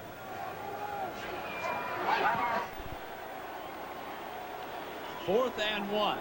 George Perlis has huddled with his offensive team. They'll go for the first down here, trailing by 3. 13 minutes to go in the 3rd quarter. I think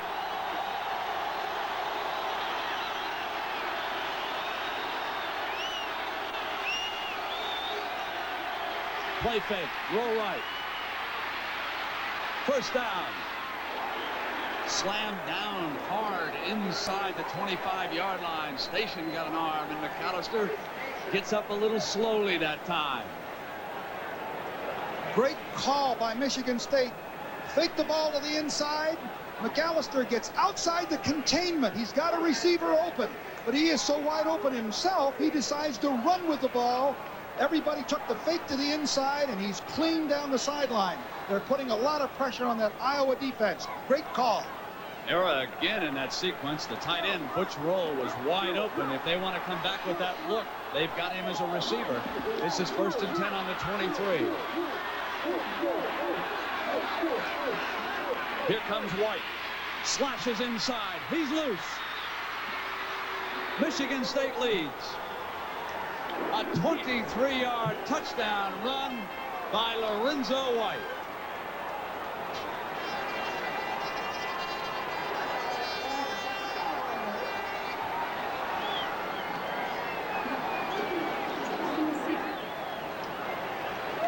Trailing 13-0.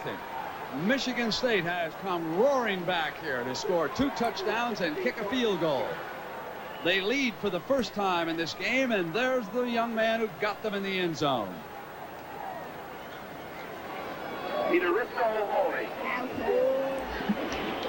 Chris Caudell adds the extra point. Do you remember a year ago? Anytime you were ranked #1, you seemed to lose the following Saturday. Look at Lorenzo White from the end zone. Gets beautiful blocking. Split the seam right there. The formation is putting a lot of pressure on the Iowa defense. They're stretching it with a combination, 2 wideouts to the left and a wing to the right, and Iowa is not handling it well. Lorenzo White is running beautifully. John Wojciechowski, number 73, helped blow open that hole for the Spartans. And White said, "We got it. We got the lead, but the Hawkeyes are dangerous." What Lorenzo White does, he comes in here and blocks this firing left linebacker right there after McAllister faked the ball to him. Take a look and watch Lorenzo White. Not only a great runner, but he was the key man in this play. The linebacker station comes free. The block is right there by Lorenzo White, and McAllister gets outside to contain. He has an open receiver. He can either run or pass. What a stunner unfolding here in Iowa City. Michigan State, an 18-point underdog, leading by 4. 12:30 to go in the third. Montgomery to kick it off for George Perlis. Keeps it on the ground. Goes all the way through to Harmon, who has trouble getting the handle at the 10. Running backwards. The Spartans in pursuit. They get him out at the 19-yard line. John Miller. The St. Louis Cardinals have wrapped up a divisional race, and to get the story, here's Jim Nance. All right, Brent. John Tudor did it once more. His 21st victory of the year. 4 hitters. Tudor went the entire distance. The Cardinals clinched the National League East. Isn't it ironic? The Mets and Yankees were both eliminated within minutes. Brent, back to you. It sure is, and so a great baseball season comes to an unhappy conclusion in New York City. It is 1st and 10 for the Hawks, and they come with Ronnie Harmon. They fake to the fullback that time.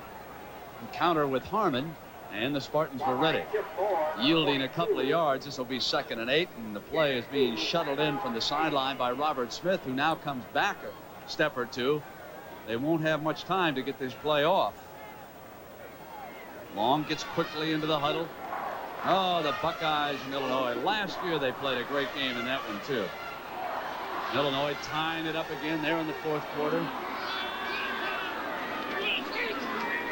Long with a deep drop. Over the middle.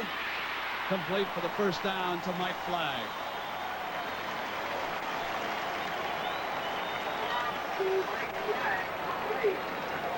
While we were mentioning Ohio State and Illinois, there's somebody back in Columbus, Ohio, in the hospital, who we certainly want to send along our best wishes.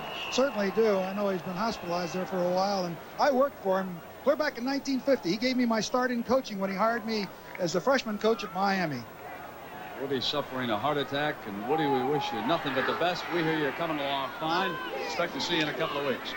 Here comes Ronnie Harmon now, trying to get the corner turned. Penalty marker has been thrown. Curran helped bringing him down. This may be a holding call.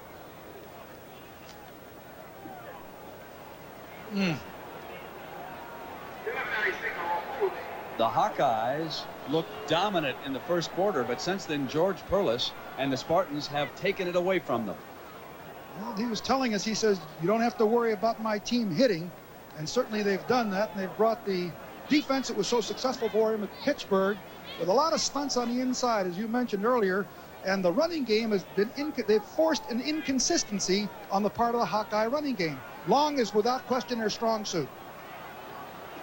The numbers that help tell you the story, the most important, of course, are up there on that scoreboard. 17-13, Michigan State with the lead, 11-18 to go. And Era, how did George describe this team? As a 1950s bunch? 1950s, that's right. I don't know exactly what that means. Well, that means no face masks, leather helmets. You know, guys say, come on, let's play. Guys going both ways. Huh?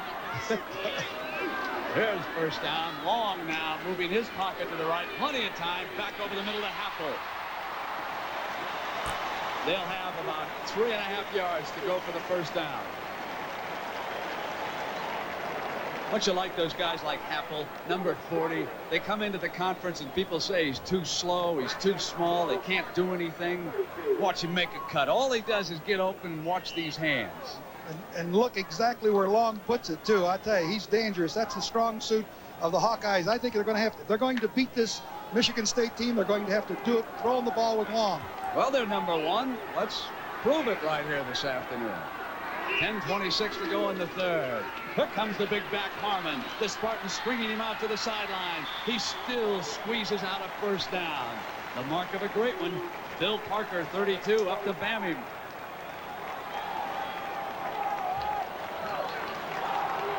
The Big Ten Conference, where the big crowds are in college football. Next week, we'll see these Spartans. Oh, if they upset Iowa here this afternoon, and Michigan comes in unbeaten, you think we won't have an afternoon? I may have to leave the Dodgers and the Cardinals early. All right. Yeah. First and 10, ball on the 49-yard line. The fullback, Bush, straight ahead. They only use him to keep a defense honest. He's primarily a blocker. Timothy Moore, 42, the linebacker, coming up to swat him down. Ready? 1, 2. Now it's 2nd and 8. 9:54. Crowd is quiet. They expected more from the Hawkeyes here this afternoon. Split backs this time. Got a blitz on. He still gets it off to Happel, intercepted. He overthrew him. And Parker. But the ball is marked where his knee is down, just inside the 30-yard line. Long's first interception and a big turnover. And the receiver was open, as you watch here. Long just overshoots him. This is the first blitz that they put on that they're really getting near him. Right there. There's the throw. He just overthrows him right there. The defender covering was behind him. And, of course, Parker picks the ball off as a free safety. Just wait for it. Now, remember, Parker was burned earlier in this game when Flagg broke his tackle and battled into the end zone. This time, Parker prevails with the interception. Now it's McAllister again. Here's the tight end in motion. Perlis's formation. Now it's White, the tailback, to the corner. And he is out of bounds. It'll be marked at about the 34-yard line. Butch Roll, the tight end, the man in motion. An era that formation is working so well. They're coming up to the line of scrimmage. They're reading the coverage. They're going to the weak spot or the soft spot of the defense. And Iowa's having trouble because of White's great speed. He gets to the corner, gets leverage to the weak side of the formation. Hayden Fry going over things with his quarterback, Chuck Long. You told me before this game that you liked White a lot. I really did. He's 27 for 137 yards already. And 1 touchdown. Here's his 28th carry. Look at that run. Penalty marker is down. White is ridden out of bounds at the 45. Nate Creer, 29, took him out.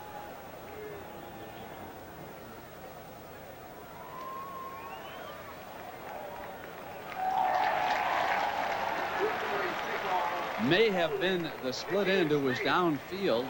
Rison helping to block on that play, Era. Now watch at the bottom of your screen right here. You see Rison's right arm. That wasn't holding, folks. That was tackling. Boy, good call by the officials and a real nice picture so fans can see why that call was made. Speaking of good pictures, our director down in the truck, Joe Assetti, and we certainly want to send along our best wishes to his mother, who has been watching faithfully every week. And Helen Assetti, we want you to know that Big Joe does a great job. I know you haven't been feeling well the last few weeks, but we're all thinking about you here in Iowa. 2nd down and 4. White cuts back again against that grain and squeezes out close to another 1st down. He may have it depending on where they spot the ball. Let's take a look at the White right guard, Wojciechowski here. Blocks down to the inside Peterson. They're really doubling on Peterson. The thing that White is doing, I think, is doing an outstanding job of, is he allows the defenders to go ahead and run to the field and cuts back against it. That was Larry Station, the big linebacker, who finally stepped in there. And here's the measurement. He's got it. Barely. 9-12. 3rd period. You can just tell by how the two benches are reacting who's ahead in this game right now. Sure can. Momentum shifted in the game, and certainly is on the side of the Spartans here. Iowa needs a play. They need a big defensive play. 1st and 10. The ball is at the 40. Here's the young man who's authored this upset so far, Bobby McAllister, out of the state of Florida, the redshirt freshman. He's got his tight end in motion. They'll run in that direction. And White's got another big hole, and the tight end did it again. Inside the 40 with Vino Belk, number 95, just blowing that corner open with that block. And they cannot solve that formation. You see the tight end lead blocks, and White has such great speed. He gets out of the contain here, turns into where the daylight is. You see Devon Mitchell trying to get there, the free safety, and he can't.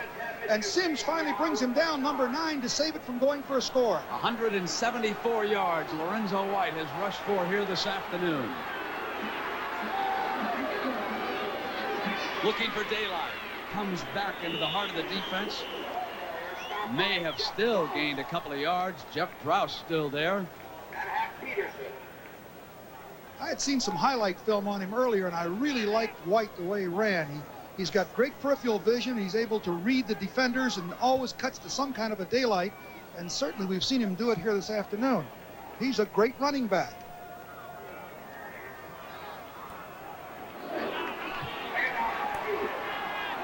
Second and 8 for McAllister. Ingram is split to the left. He'll roll in that direction. He's got him inside the 25. Ingram is loose. Does not score as Nate Greer, with one hand on his jersey, kept him from getting into the end zone. But it was a 36-yard gain, and the Spartans are knocking on the door again. Blitzing the linebacker, there's no underneath coverage, and he's wide open. McAllister turns. He's got one-on-one, no one in between to shelter it. Ingram catches the ball, and you see 29, Nate Greer, trying to chase him down, finally pulls him down by the shirt, but there was no help on the inside. What a great job by this offensive line. Mandarek and Rogers and Watchman and Wojciechowski giving the young man time, and he drills his receiver. Here's 1st and goal. McAllister trying to follow his center, and he is stacked up. The heart of that defense, of course, would be number 50, Hap Peterson. Goal line with the tackles pinching in down there and coming underneath. Now it'll be 2nd and goal. It looked as though only the center knew the snap count that time, and he tried to lead the way for the quarterback. Trying to sneak it in, try to get it in the easiest way, but Iowa was in there stacked and stopped the play. Wide side of the field would be to McAllister's right. And now he puts his wing back on that side.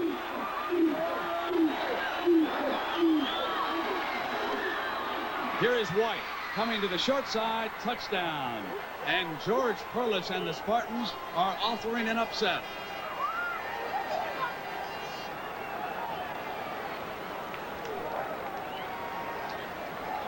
White has carried 32 times era for 177 yards. And this is against a team that has led the Big Ten Conference in total defense 3 of the last 4 years, was leading the nation in rushing defense. This is just a pitch, but look at the hole. I think you and I could have gone through that one. Lorenzo found it easier than we would have, though. Cardell attempting the extra point. Bad snap, but they got it down in time, and it's good. Michigan State taking the lead, and we go one more time. Can the Hawkeyes solve Lorenzo White? They haven't here so far, and now the heat is on.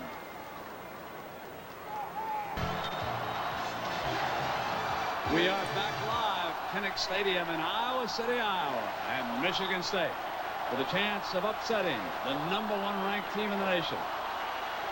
Lorenzo White has done a job against Hayden Fry's defense here this afternoon.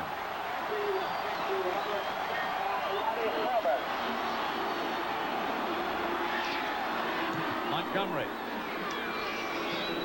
takes it in Ronnie Harmon's direction, and Harmon alertly let the ball go out of bounds at the 1-yard line.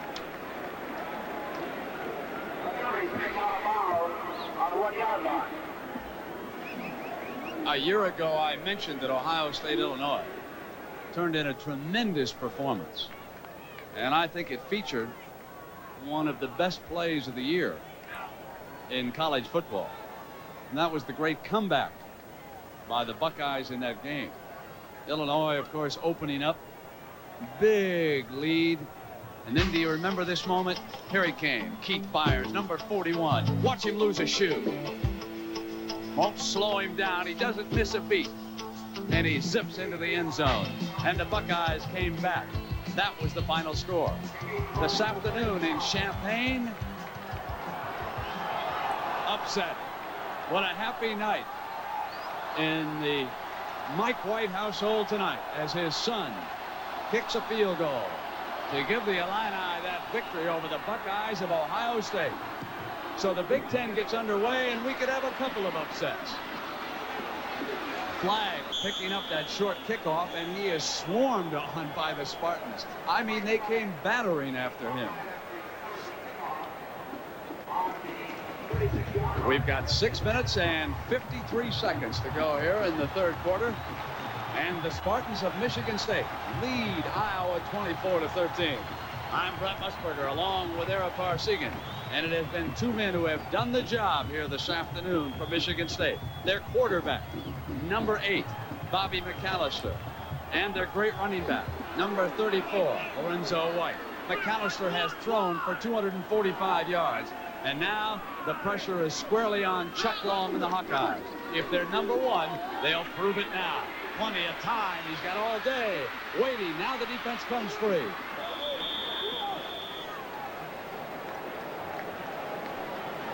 This game started with the Hawkeyes exploding the big play. 60-yard touchdown pass from Long to Smith. They led by 7. Quickly it became 13 when he hit his tight end, but they missed the extra point, and that was the omen to be. The Spartans came bouncing back. They kicked the field goal. It was 13-3. Then it was a 50-yard touchdown pass from the freshman to Rison. And then Michigan State went ahead as Lorenzo White stepped into the end zone. And a second time pushed the lead to 11 points. And now Long on 2nd and 10 pulls out over the middle to Harmon, incomplete. Timothy Moore, a linebacker, got back with him beautifully. Beautiful job by Tim Moore. I can't believe that he got back there. Linebacker. He steps in and knocks the ball down just before it gets there. He'll come into the picture right. It looks like it's going to be a reception. He dives and knocks the ball down and knocks it away for an incompletion. Errol, what do you see with this Iowa offense? They seem somewhat passive here. Well, what happened? Their running game has been sort of blunted. They've got to go to the air to play catch-up. There's plenty of time. 21 minutes to go, and Long is dangerous. He's got Happel open.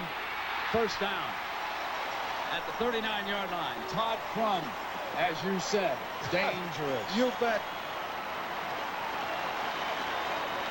The young man Happel, who his father back in the 50s was a running back here for the Hawkeyes out of Cedar Rapids, showing you again why he gets so wide open. putting a move and getting to the outside on Crum for the first down.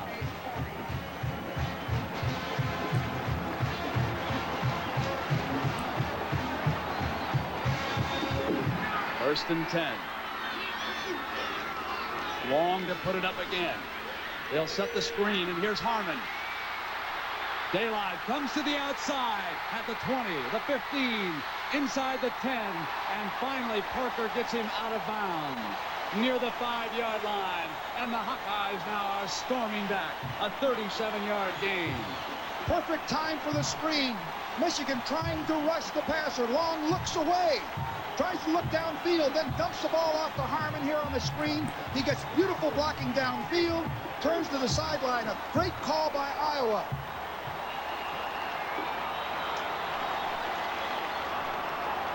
Ronnie Harmon, who is backed up by his younger brother, Kevin Harmon. And of course, Ronnie Harmon is trying to come back and be as impressive as Lorenzo White has been here today. From the eye. Harmon's the eye back. Comes out as a blocker. The pass to Smith. Touchdown, Iowa.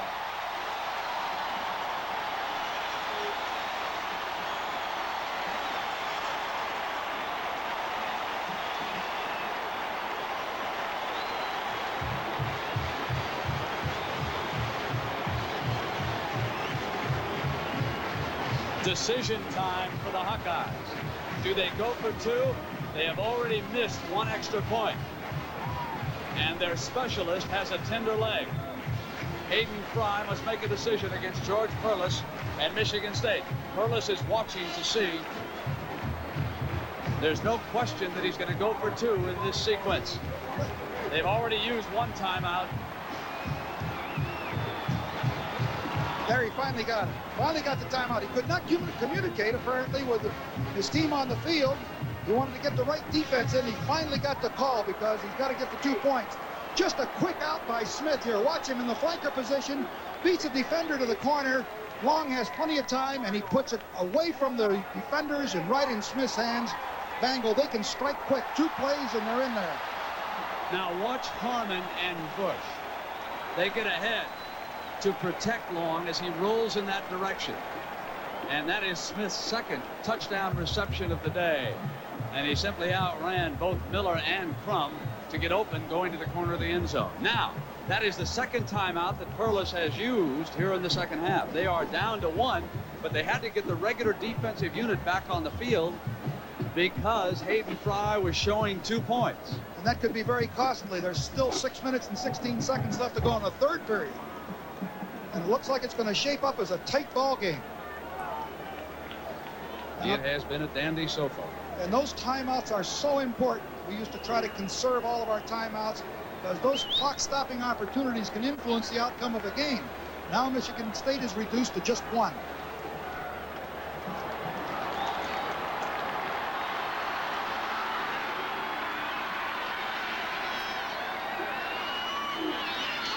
Fake to Harmon. Under pressure. Throws it. He's got it in the end zone. 2 points. Great throw under pressure.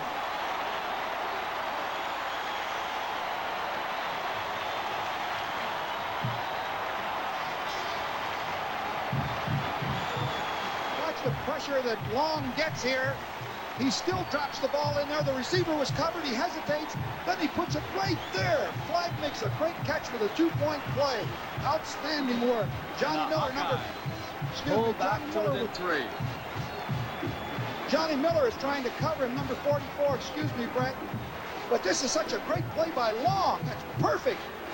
If it was a little shorter, a little longer, he never gets it.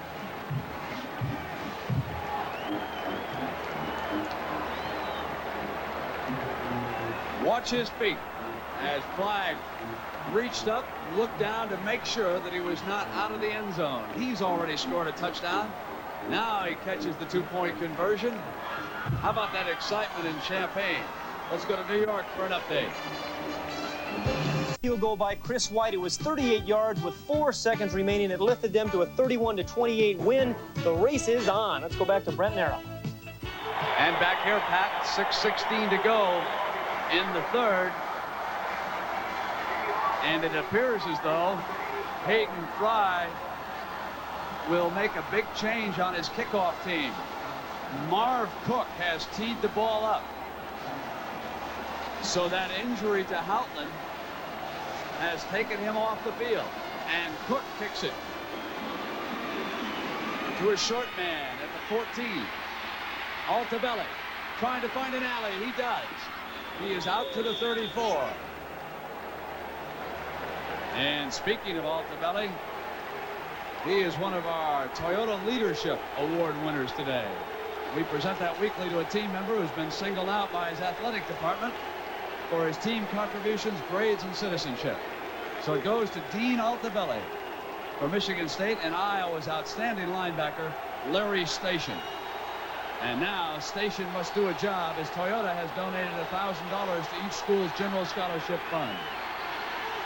1st and 10 for the Spartans. Tight end in motion, the entire left side of the line jumped across that time. Crowd noise could have influenced them. There's a lot of noise in here now.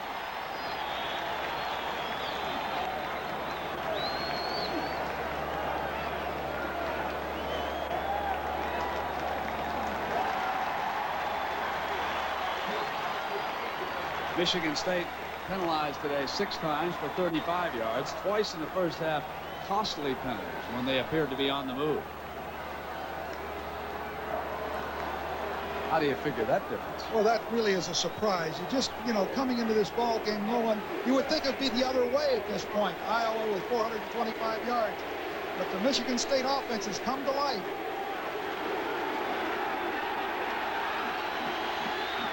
First and 15.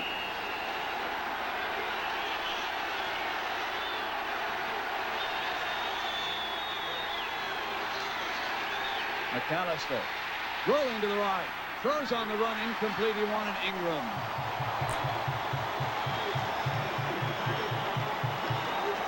Era, because of McAllister's performance, I'm sure that the coaching staff has completely altered its game plan here this afternoon. Well, McAllister is just reeking with confidence now. He knows that he can do it. The staff has confidence in him. They're not afraid to go ahead and throw the ball where they are here on the field. He has been able to do it. And look at the numbers right there. They tell the story. 2nd and 15. And looking ahead, if I might, for a moment next week, you'd have to think that McAllister will lead these Spartans against Michigan regardless of Dave Urima's condition.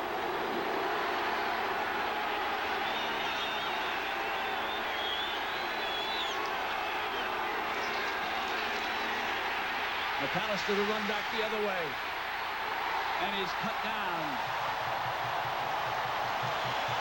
Richard Pryor, number 99, chasing him.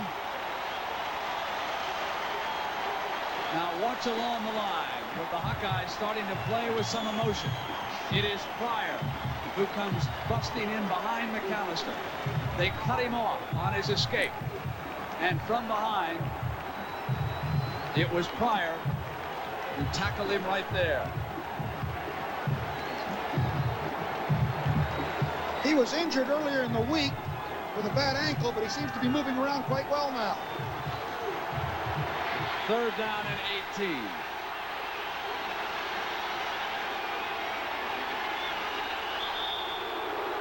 Now, because of the crowd sound, McAllister can't hear, so he wisely steps away from the line of scrimmage.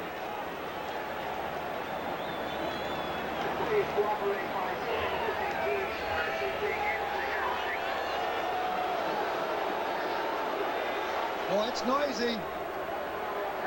Good smart move by McAllister. He doesn't want to run a play without being able to have his team hear the signals.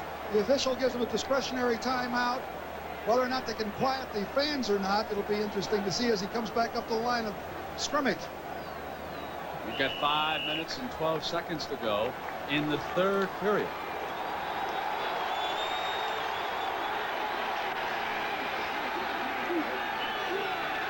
There's a slot formation to the right.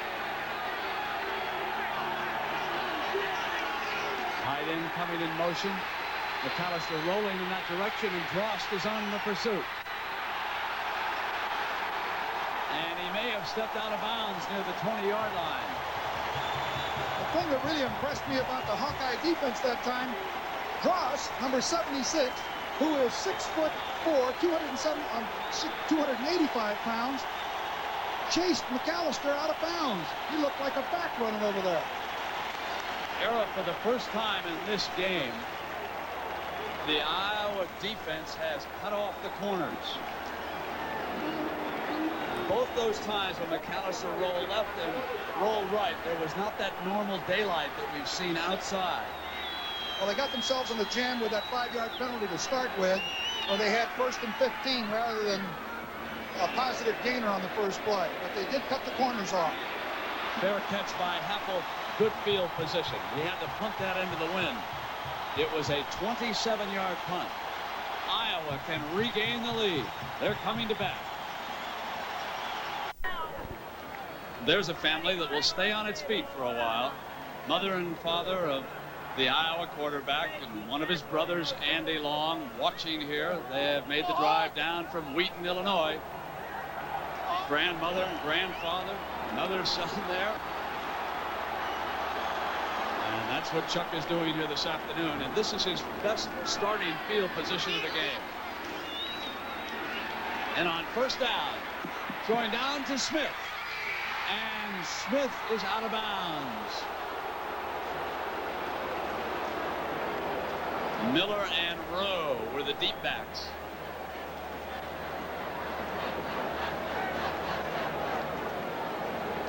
Boy, they go for the big one right off the top. Long throws it down the sideline. I thought for a minute it was going to be inbounds. He catches the ball inbounds. Well, I don't know. That looks good to me. Did he drop it? That looks like he's got it. And upstairs, looks like his feet are in. There he catches the ball. Oh, well, I don't know. I think that's good. You almost have to say that the defensive backs alertly took him out. But it was their momentum that got him out. He comes right back to Helverson, who's free. Down to the 25-yard line.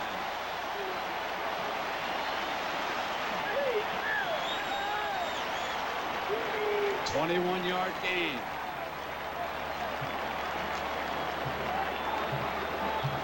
It's a simple out pattern. Halverson just turns out.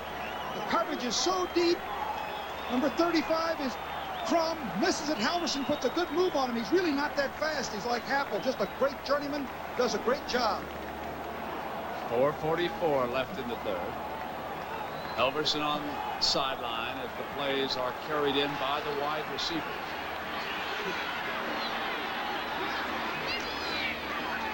Smith breaks from the right. Long looked at him. He was covered. So he goes to his secondary receiver. He drops it off to Craig Clark. Timothy Moore, the linebacker, working over there on that spot. Long's primary target was Robert Smith. He was covered going deep on the right side. Harmon and Helverson check into the game. Meanwhile, McAllister and the Spartan offense waiting to come back to work. Having a magnificent afternoon here this afternoon.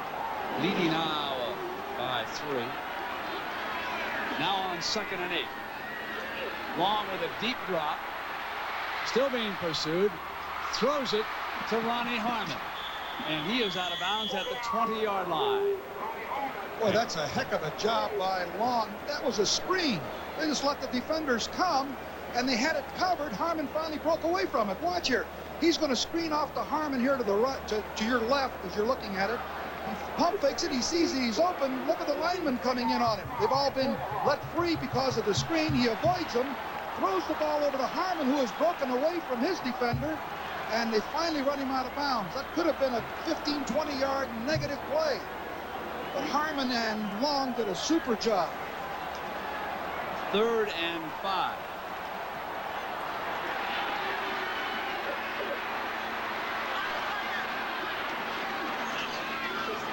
They run Harmon.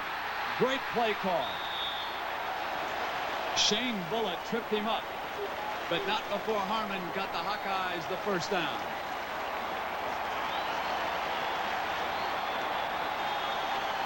Watch Harmon. Michigan State expecting Long to put the ball back in the air, and Bullitt just getting a hand over in time, tripping him up, or he might have zipped into the end zone. 3:40 in the third. Iowa down by a field goal. Here's first down. Hudson is now the fullback. Number 20, David Hudson. Long, rolling to the left. His receivers covered on that side. He'll throw back for a touchdown to Flagg. And the Long family is overjoyed as their son has done it again.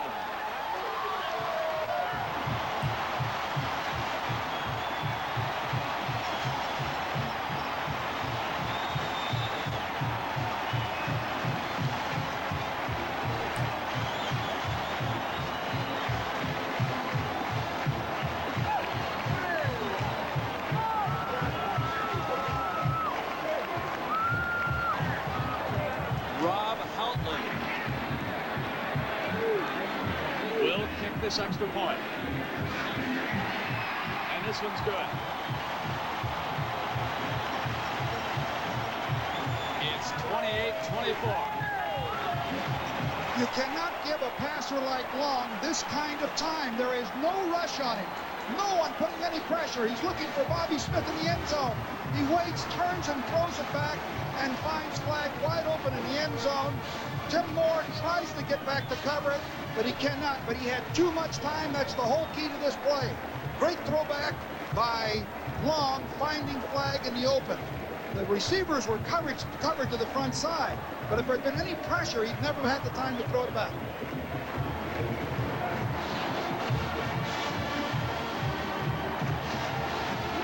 Michigan against Michigan State. And the kickoff carries Johnson deep into the end zone. To the 20, the 25, out to the 27.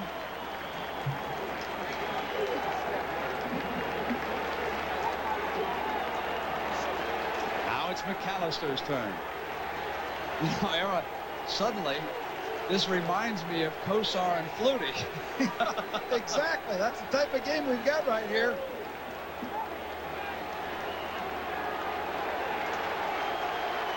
Flagg has scored 2 touchdowns, caught a 2-point conversion.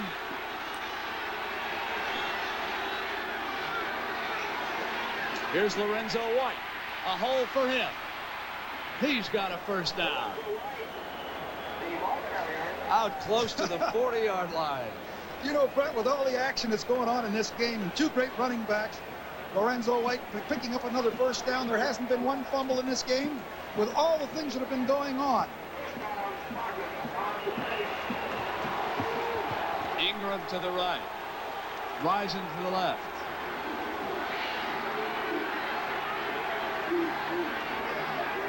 Tight end in motion. They'll run away from it. And this time, the hole is not there. And the big All-American linebacker, Larry Station, took on White and prevailed that time.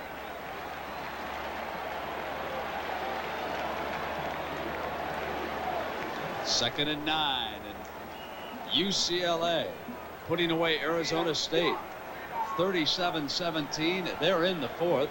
We've still got 2:30 to go here in the third. Used to be that the Big Ten would play its games in about 2 hours and 10 minutes and run everything off tackle. What a change. Where'd all these quarterbacks come from?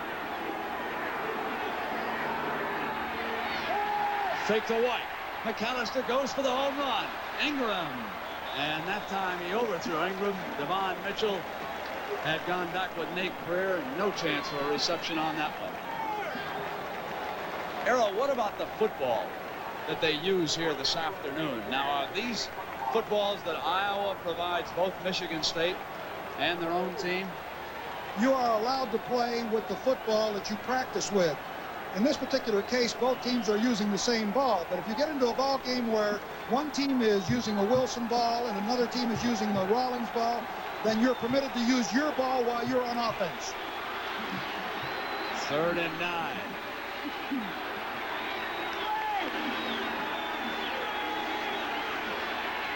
McAllister gave it to White, a beautiful handoff. And White just battles his way close to another first down, but they're going to be short. Station again bringing him down. But the punt team will come on. It'll be Montgomery.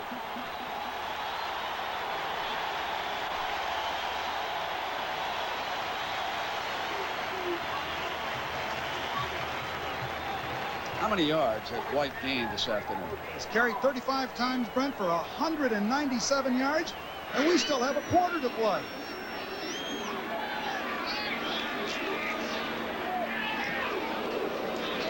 Montgomery booms one. And Michigan State's going to down this one inside that 5-yard line. The importance of the punter.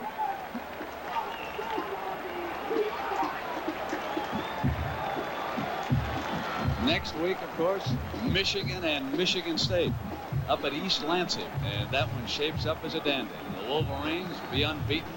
Michigan State trying to come back and upset Iowa. And in 2 weeks, you'll see Jim Everett and Purdue against Ohio State. And that will be followed by Michigan versus Iowa or Auburn against Georgia Tech. A doubleheader. Great action of college football here on CBS. 1:19 to go in the third. And there is Gary Costroballo punting it back on first down from bad field position. A play we saw them practice this week. Hayden Fry goes ahead and punts it right back. Would you believe that, Coach? And he got a great favorable bounce, and he's got the Spartans back on their own 28-yard line in what appeared to be terrible field position for him. Great call by Hayden Fry. 70 yards, that was the total of that punt. Now, what they do in that formation is have the man check off and see if they're going to send anybody deep.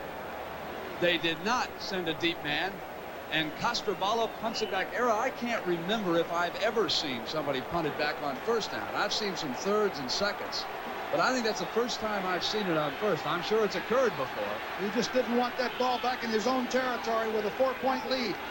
Well, let's see if it pays off. Here's Lorenzo White. He didn't get much of a rest, did he? This is Larry Station in there on the play again.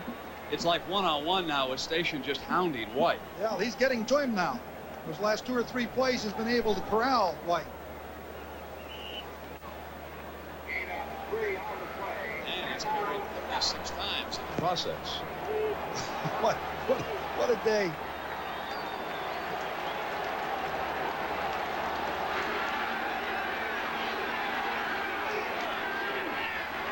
Here's White. Countering back to the other side. First down again for Michigan State. That play has really hurt Iowa. That little draw play. McAllister starts to spin out like he's going to sprint out to throw the ball. White just kind of hides back in there and picks a daylight. You see right here? Little sneak draw. Runs against the Graydon Station. This time can't get to him.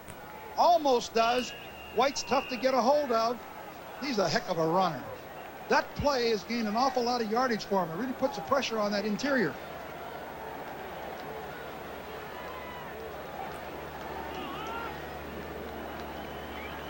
We're talking about a doubleheader in 2 weeks. I think we've had one here today.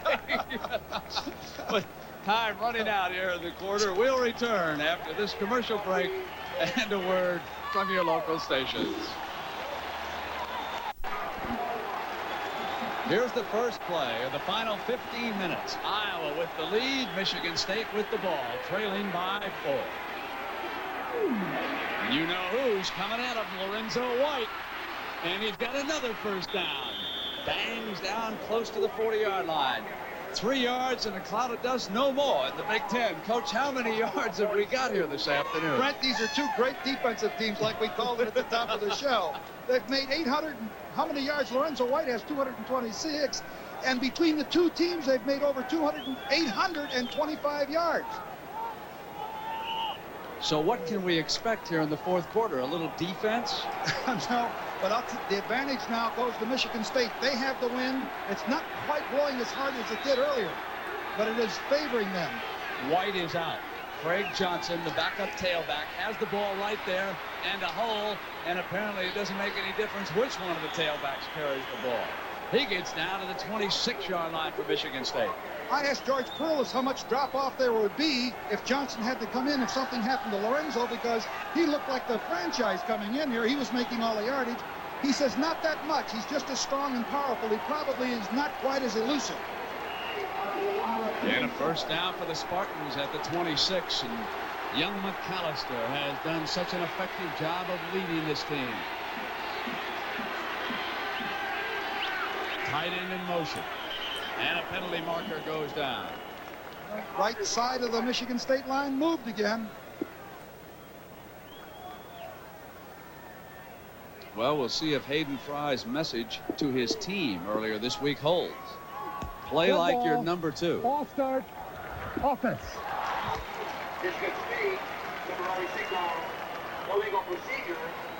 He is staying very close to Barry Alvarez, his linebacking coach. One of the keys to his success in Iowa is the fact that he has kept this coaching staff intact through the years.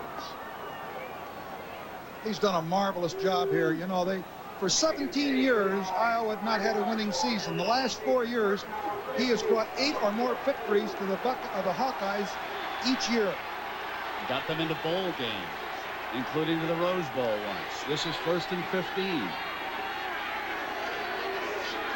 McAllister sprinting to the right, pressure from the back. He gets it off complete to the tight end. He hits Bell. It was like he almost felt that pressure. Lorenzo White, we are told, is trying to jog on the sidelines because his right leg tightened up.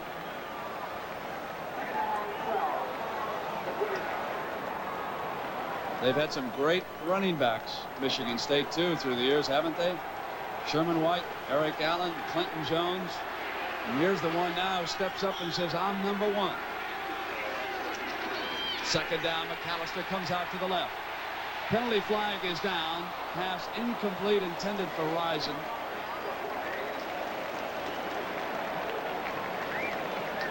But as he started his roll over to the left, the penalty marker was thrown. Going against the Spartans, and again it's that penalty. Well, they started out this drive with a penalty of 5 yards again. They had 1st and 15. Now they've got a holding penalty, which will add 10 yards to it. You can't self-destruct.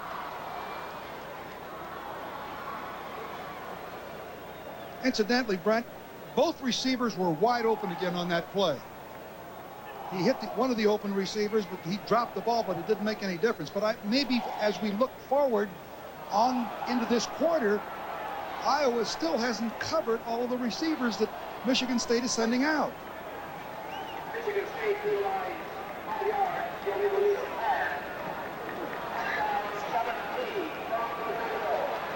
Craig Johnson still in at tailback in place of Lorenzo White. 2 tight ends, and roll comes in motion. They roll behind him. McAllister is cut off this time beautifully. John Breeze got back.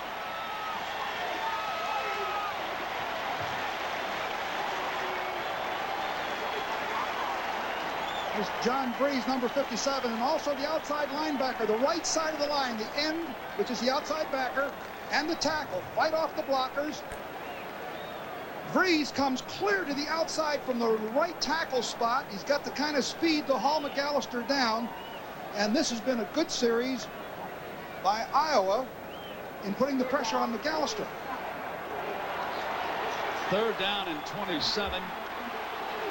Michigan State has the wind at its back. He has thrown deep well here.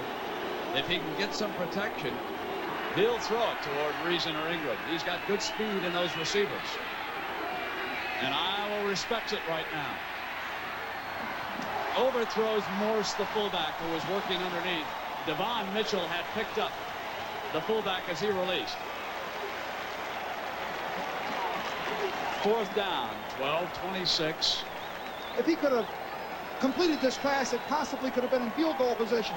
You can see the outside man drive off and the inside guy come inside, but McAllister overthrows it completely.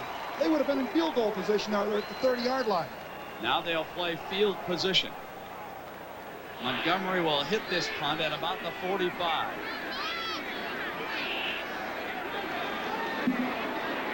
Remember, they downed one inside the 5. They won't get this one. And Hayden Fry will not be punting the ball back on 1st down this time.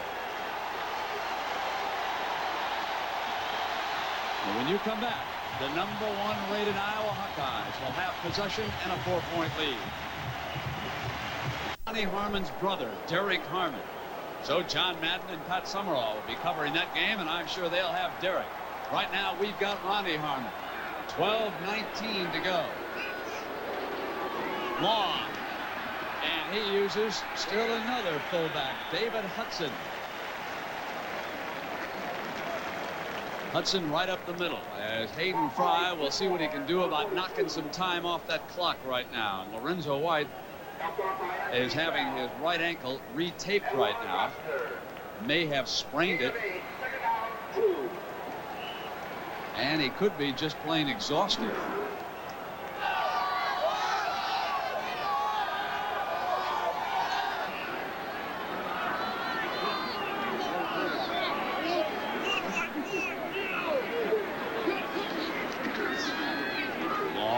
Put it up. He had the fullback open. He elects to run.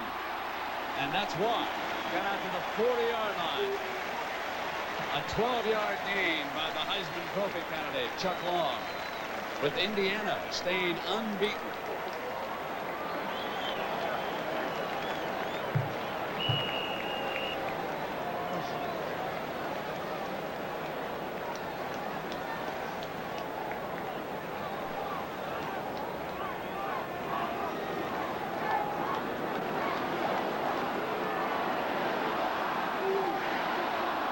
So that gets you up to date on what's going on around the country. And here the Iowa Hawkeyes have given the ball to Hudson, and he gets out to the 44-yard line. Moore, number 42, meeting him there. Hudson is 6'2", 227, and the coaches say that he's a good blocker, but he has good leverage when he goes in there and runs the ball. This will be a 2nd and 7 for the Hawkeyes.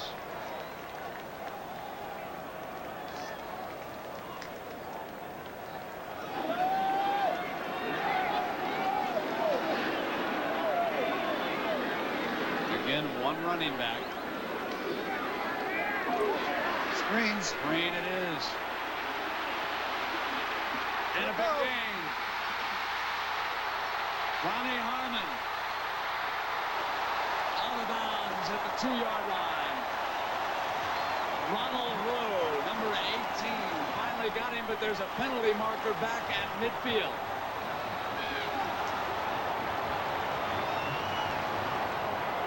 They took Hudson out of the game, reinserted Harmon as the lone running back. He released. They set the screen. It was a great run, but it's coming back. There's a penalty marker at midfield, and this run off a screen pass by Ronnie Harmon will not count.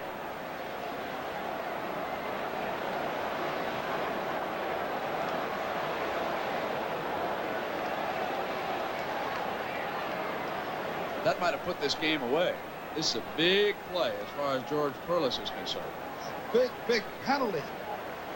Let's see what it is. See what he calls. Flipping offense. Repeat. I think we saw the end of it, Era, as Harmon released and came out. I saw someone over on the right-hand side, and it looked as though he was going in behind the defender. And that's about where the penalty marker was thrown, near midfield. Long comes back. Throws to the sideline to Happel, complete. Inside the 50-yard line at the 49.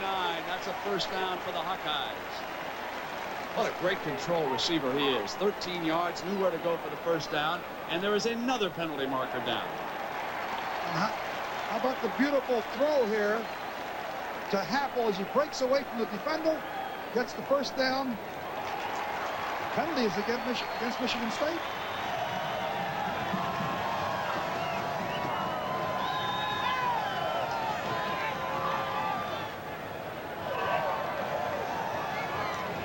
UCLA hammers Arizona State in the Rose Bowl this afternoon. Pac-10 race is going to be something just like the one in the Big Ten this year.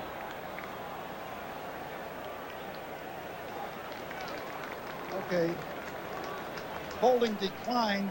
They called holding, defensive holding against Michigan State. Iowa, with the first down that they had, elected to refuse it. Takes the first down there at the 49-yard line. Approaching the 10-minute mark here in Iowa City.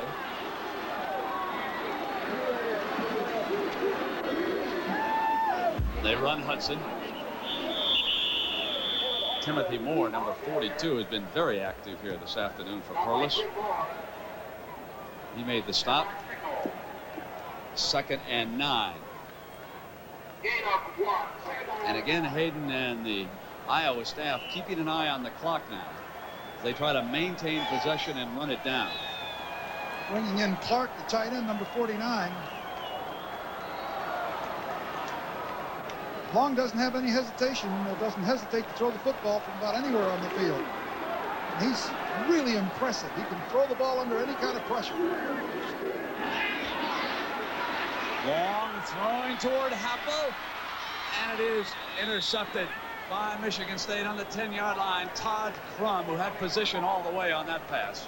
As soon as I say something about Long, he underthrows the ball, actually. Happel was trying to go up the sideline, and he's mad at himself about that one. You'll see here from the end zone, he sprints to the right like he's going to throw to the field, then turns and tries to hit Happel, who is trying to work one-on-one, but you'll see the ball is underthrown.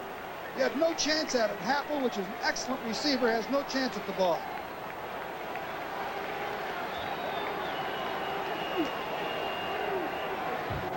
There's the position by Crum, setting up all the time. When you come back, Lorenzo White will return for the Spartans. Era, I guess if you're going to throw an interception, you want him down there with the ball. Exactly, just like a punt. Still, they had two more downs to try to make a first down on the play. And another score on there, I think that Hayden would feel more comfortable with. Station wrapping up White at the 10-yard line. So he is thrown for a loss of a couple of yards that time. And they are going to replace White. Lorenzo White is leaving the game with Craig Johnson coming in. McAllister probably put it up here. Perlis talking to his brilliant running back.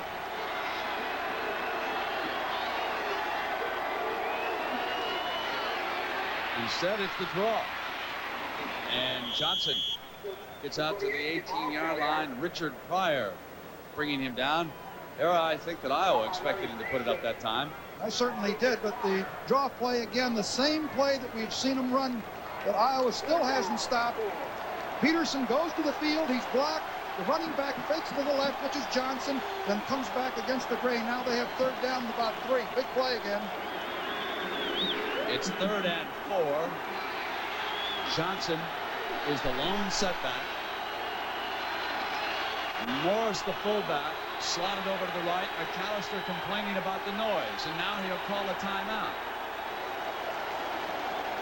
McAllister calls a timeout, heads over to the sideline to talk to the Michigan State coaching staff. That is the last timeout by the Spartans. We'll be right back. Era, you do not agree with referee Tommy Quinn's decision here. Well, McAllister turned and asked for a discretionary timeout because of the crowd noise, and then McAllister turned and called a timeout because he couldn't hear. I think that he should have given him a discretionary timeout under the circumstances. 3rd and 4. Johnson, the hole is there. First down and out to the 29-yard line. That same draw play again. The line veers to the field. They suck him over there. Watch it again. You'll see Peterson, the nose man, number 50. They block him clear across the hole. Watchman does. Look at the hole. The tackle is containing to the left side, and Station can't quite get to it. And there it goes for first down. Fullback Robert Morse did an excellent job of blocking on that play. He is set in front of Johnson right now. And that timeout that we just talked about could enter into this, the outcome of this game. There's Johnson. He gets a step. Davis has him wrapped up. Peterson had him for a 2-yard loss, but didn't hold on to him.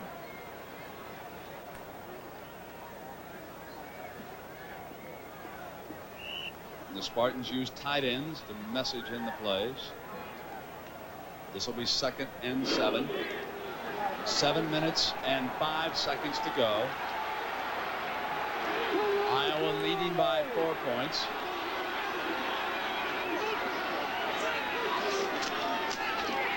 Johnson trying to cut back.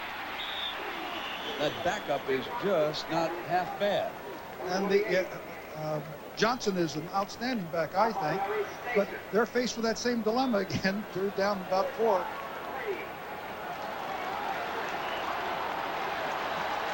They've run a lot of time off that clock. Bringing it down to 6:30 here. Let's see what they come up with again. Whether or not they come with that draw, I don't know if they're going to go to the well once too often. McAllister also has rolled well on occasion.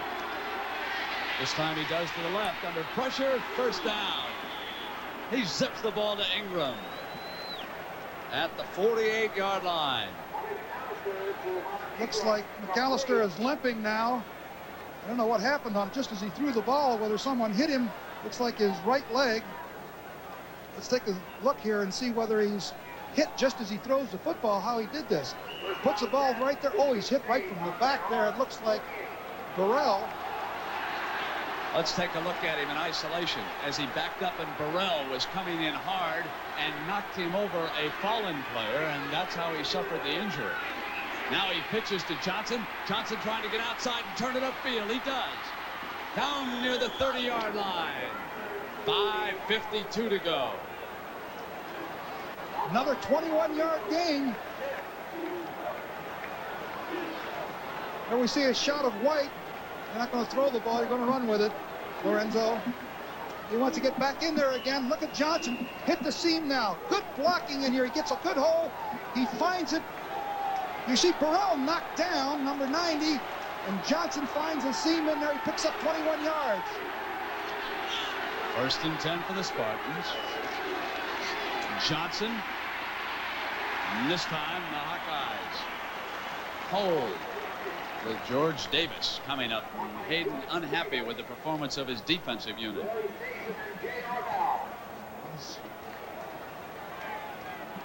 Number of yards we've had here this afternoon, and Hayden can't be pleased about yielding 529 yards.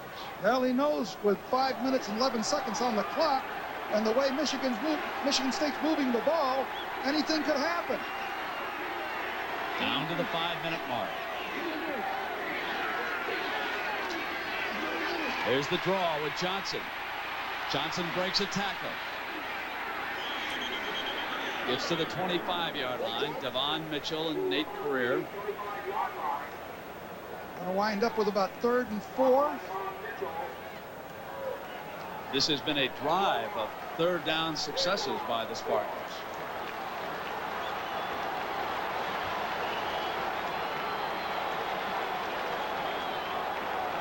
Perlis going with his backup tailback as Lorenzo White was shaken up.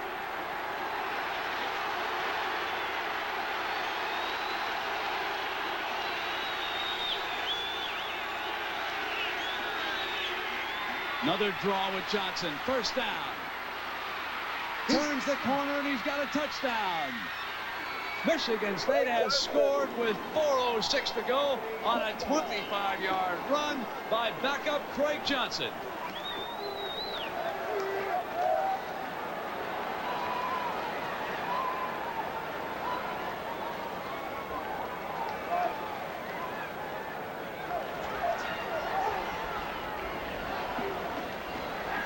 What a great job here, Era, by Michigan State on that offensive line.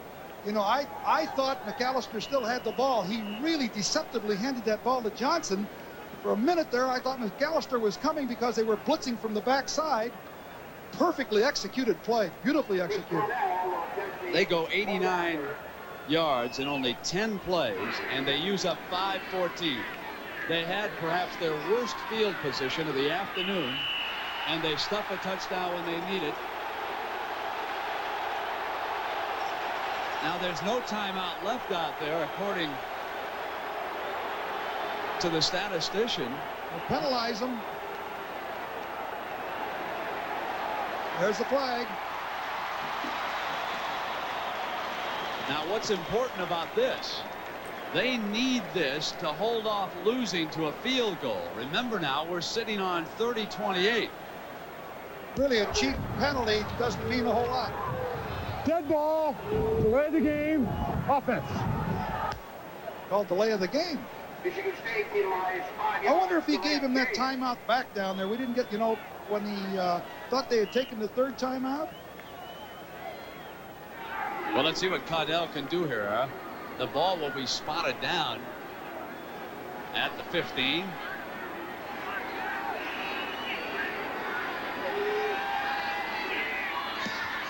Kick is up. Now it's 31-28. Watch a great blocking on the seal blocking from the left side. You see the pursuer coming. He slips the ball in there, and then Johnson cuts clear across the grain and out races the defensive secondary. Number 9, Sims, cannot get to him. Johnson's got good speed. Touchdown. And the right side of that offensive line did its job again. Iowa, ranked number 1, 4 minutes away from being upset here this afternoon. Chuck Long has already tossed 4 touchdown passes. It's 31-28. There was the scoring drive that put the Spartans back into the lead, with the backup tailback scoring from 25 yards out. The punter, Montgomery, has it teed up and kicks it off. Fielded out about the 5 by Harmon. Looking for daylight, brought down near the 22-yard line, and it was that line blocking that did the job. Watch the left side to the left of McAllister. Breeze, number 57, the defensive right tackle, is just wiped out there by Mandrick. He's veering to the field. And here goes Johnson cutting back. Sims, number 9, will come into your picture here as he tries to catch him. Too late because the flow, he was going the other way. Touchdown. Michigan State leads 31-28. There's the man that can make the difference, number 16, Chuck Long.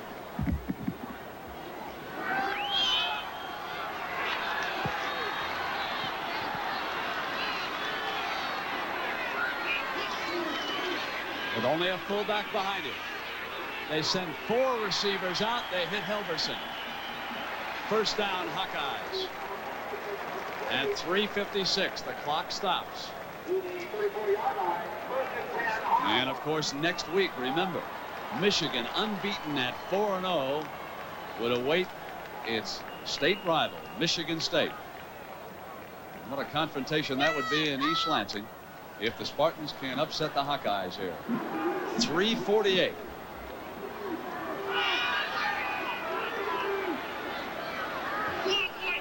And again, the fullback is the lone setback behind Long. Chuck escapes, gets it off to his tight end, Mike Flagg, who is brought down near the line of scrimmage. Long just did not have the time to hunt up his receivers, get a lot of pressure in there. David Wolf. I don't blame McAllister for wanting to say hello to his mom, his pop, and everybody else down in Florida for the job he's done here this afternoon. He got good reason to smile. He didn't just blossom, he's in full bloom. I was never so surprised in my life as I have been by this performance here this afternoon. 2nd and 9. Long, drilling it again to Halverson. Crum working him on the sideline, short of the first down. The coverage was excellent, but Long put it right to Halverson. Watch from the end zone here. Watch that ball just beyond the defender and right into Halverson's hands for about 8 or 9 yards. It's 3rd and 1.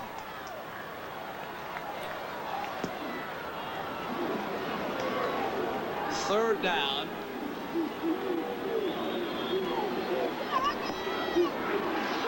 Long runs the draw play. And Harmon out to the 45 for a first down for the Hawkeyes. You know, with 2:11 to go, we've got a 3-point ball game here.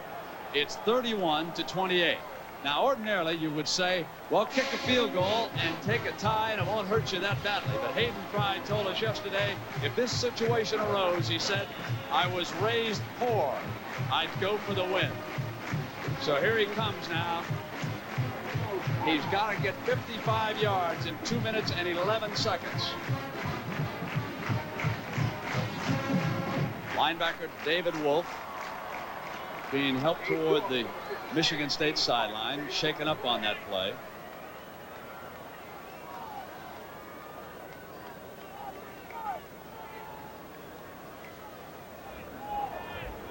There is the field goal specialist for Iowa. Yesterday, Hayden was telling us that he had kicked so many wet balls. They had played in the rain in the first 3 games that his leg actually got sore from kicking a wet, heavy ball. And he had to rest him during the course of the week.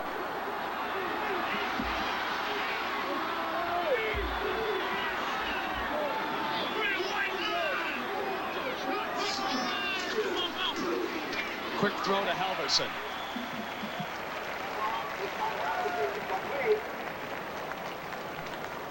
Stopped the clock again, picked up 9 yards. It's one thing about this Iowa team, they can pick off yardage very quickly.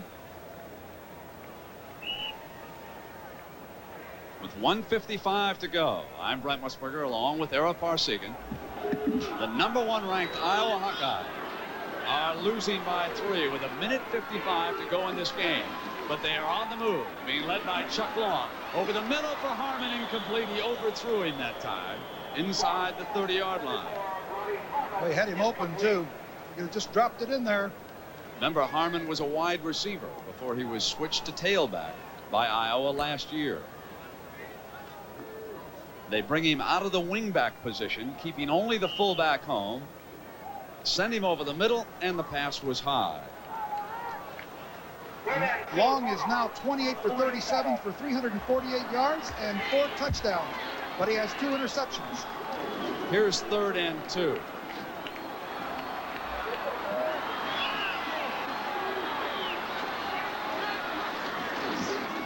Here's Harmon trying to get outside.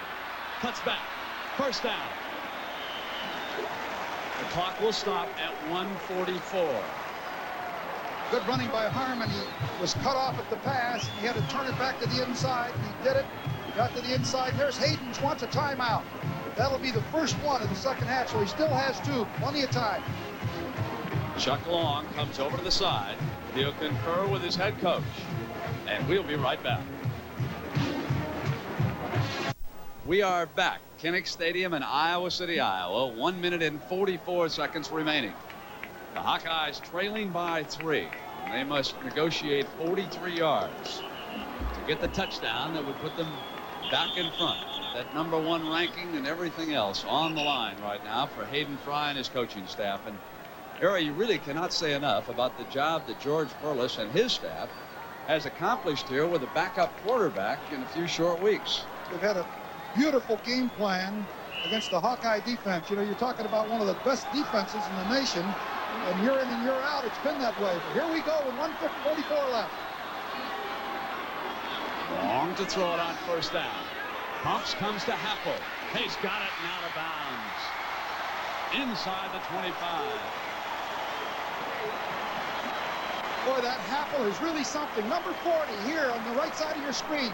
He comes down, puts a move on to the inside, breaks away from him. Long puts it here, right there, right in his hands. 35, Todd Crum was protecting the inside or the post, but they took the out. They're down to the 23-yard line, Brent. You and I sure get bad games, Coach. Oh, wow. We've had some dandies. Last week it was Texas, Stanford. Before that, Georgia, Clemson. And it was Michigan upsetting Notre Dame and triggering its fine season. Here it's Iowa, #1 ranked, trying to come back. Now Long will utilize a timeout. And there's a penalty flag being thrown by one of the officials. There's a penalty flag at the 10-yard line.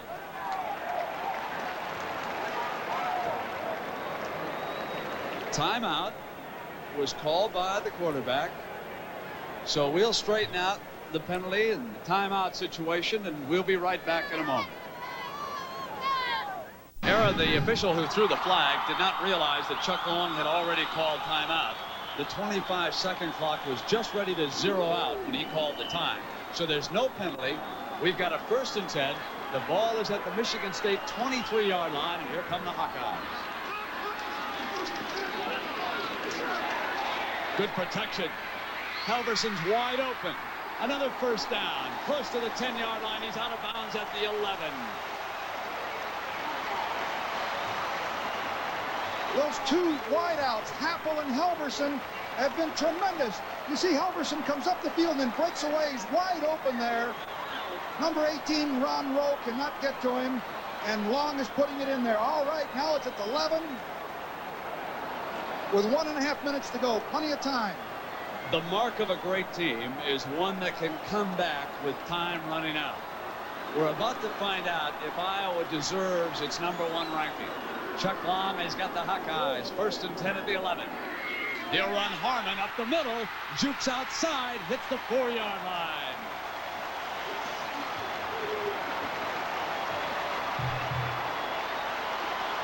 The clock winding down toward the 1 minute and 10-second mark. Michigan State had a blitz on that time from the wide side of the field. That was a good call by the Hawkeyes. They probably will wind up with single coverage, and I don't think anybody can stop Long and his receivers on one-on-one down here. Hayden Fry pulls the wide receivers out. Double tight end formation. It's the power I for Iowa. Hudson is number 20 in motion. They come to Harmon behind the motion. Harmon dives and is stopped, pushed out of bounds by the Spartan defense. Todd Crum, 35, along with 18, Ronald Rowe right there on the tackle. Clock running again. It's not stopped. They try to get outside to the right side with Harmon. Looks like he has a little leverage there, but Harmon is tripped up there by number 35, who is Todd Crum. Does a great job. We've got timeout. We're going to go away briefly, and we'll be right back. 31 seconds left here in Iowa City. It's 31-28. Michigan State trying to hold on, but the Hawkeyes are inside the 5. And remember, they can get a 1st down without scoring a touchdown. If they get to the 1-yard line against George Perlis and this Spartan defense, they would get a 1st down. 31 seconds for Hayden Fry and the Hawkeye offense. Chuck Long delivering the play in the huddle. He should have 2 plays called in the huddle if he attempts to run the ball, because it's just 31 seconds. A 1st down would stop the clock to move the chain. Just it wouldn't take very long, though. They've got to have 2 plays here. If he doesn't get it on this one.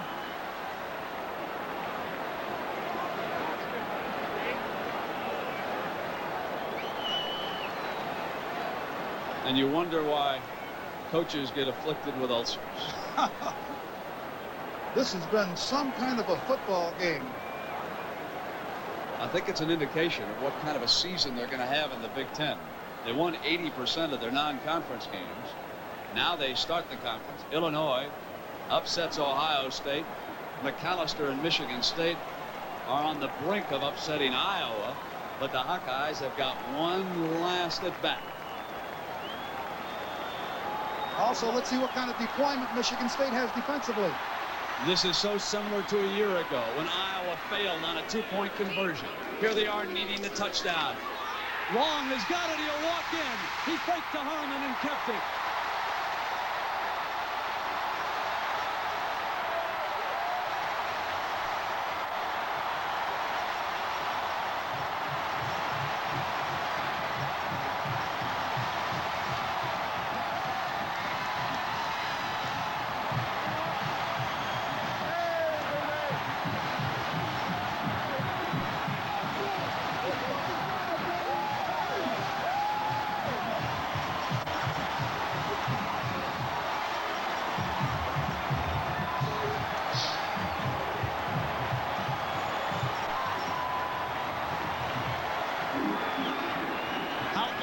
Kick the extra point.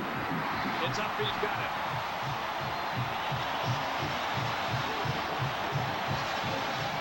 What a great call this was for the touchdown. Watch Long hide the ball. Everybody goes for Harmon. Everybody thinks he's going to get it. He puts the hand in, looks it in. No Spartans to the left side. Actually, Long just walks in, celebrates at the 5, and gets in for the lead. Watch the fake by quarterback Chuck Long. And he knows right now, I've got it. And over on the sideline, the man who put together this football power.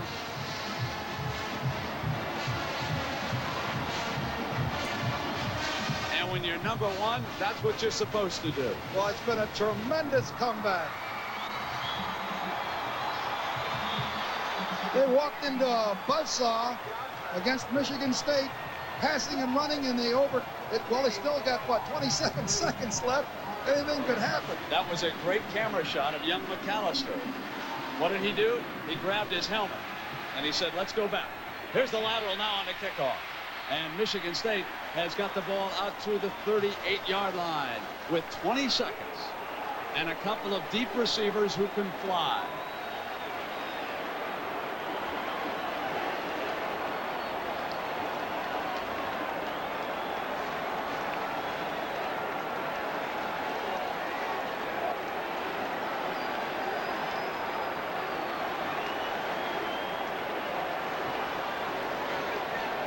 McAllister.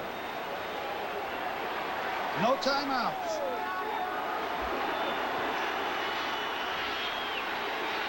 Rison to his left. Ingram to his right. 3-man rush. Straight back. Comes out to Ingram, first down.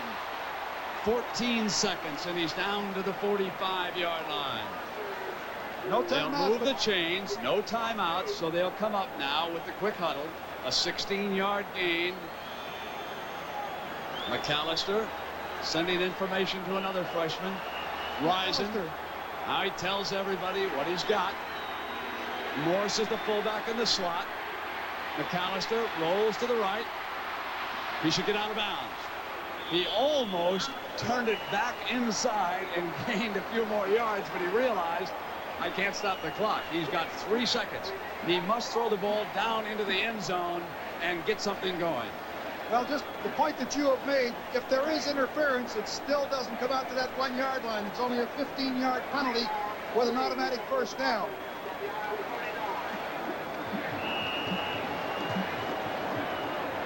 Well, it's been a valiant effort on the part of Michigan State if they don't get this one in with 3 seconds left. Willie Boyer as they send trips. It's Big Ben left for Michigan State. McAllister will heave it in their direction. It goes down toward the end zone. Ball is batted in the air, but can't be caught. Iowa prevails, but they know they've been in a football game.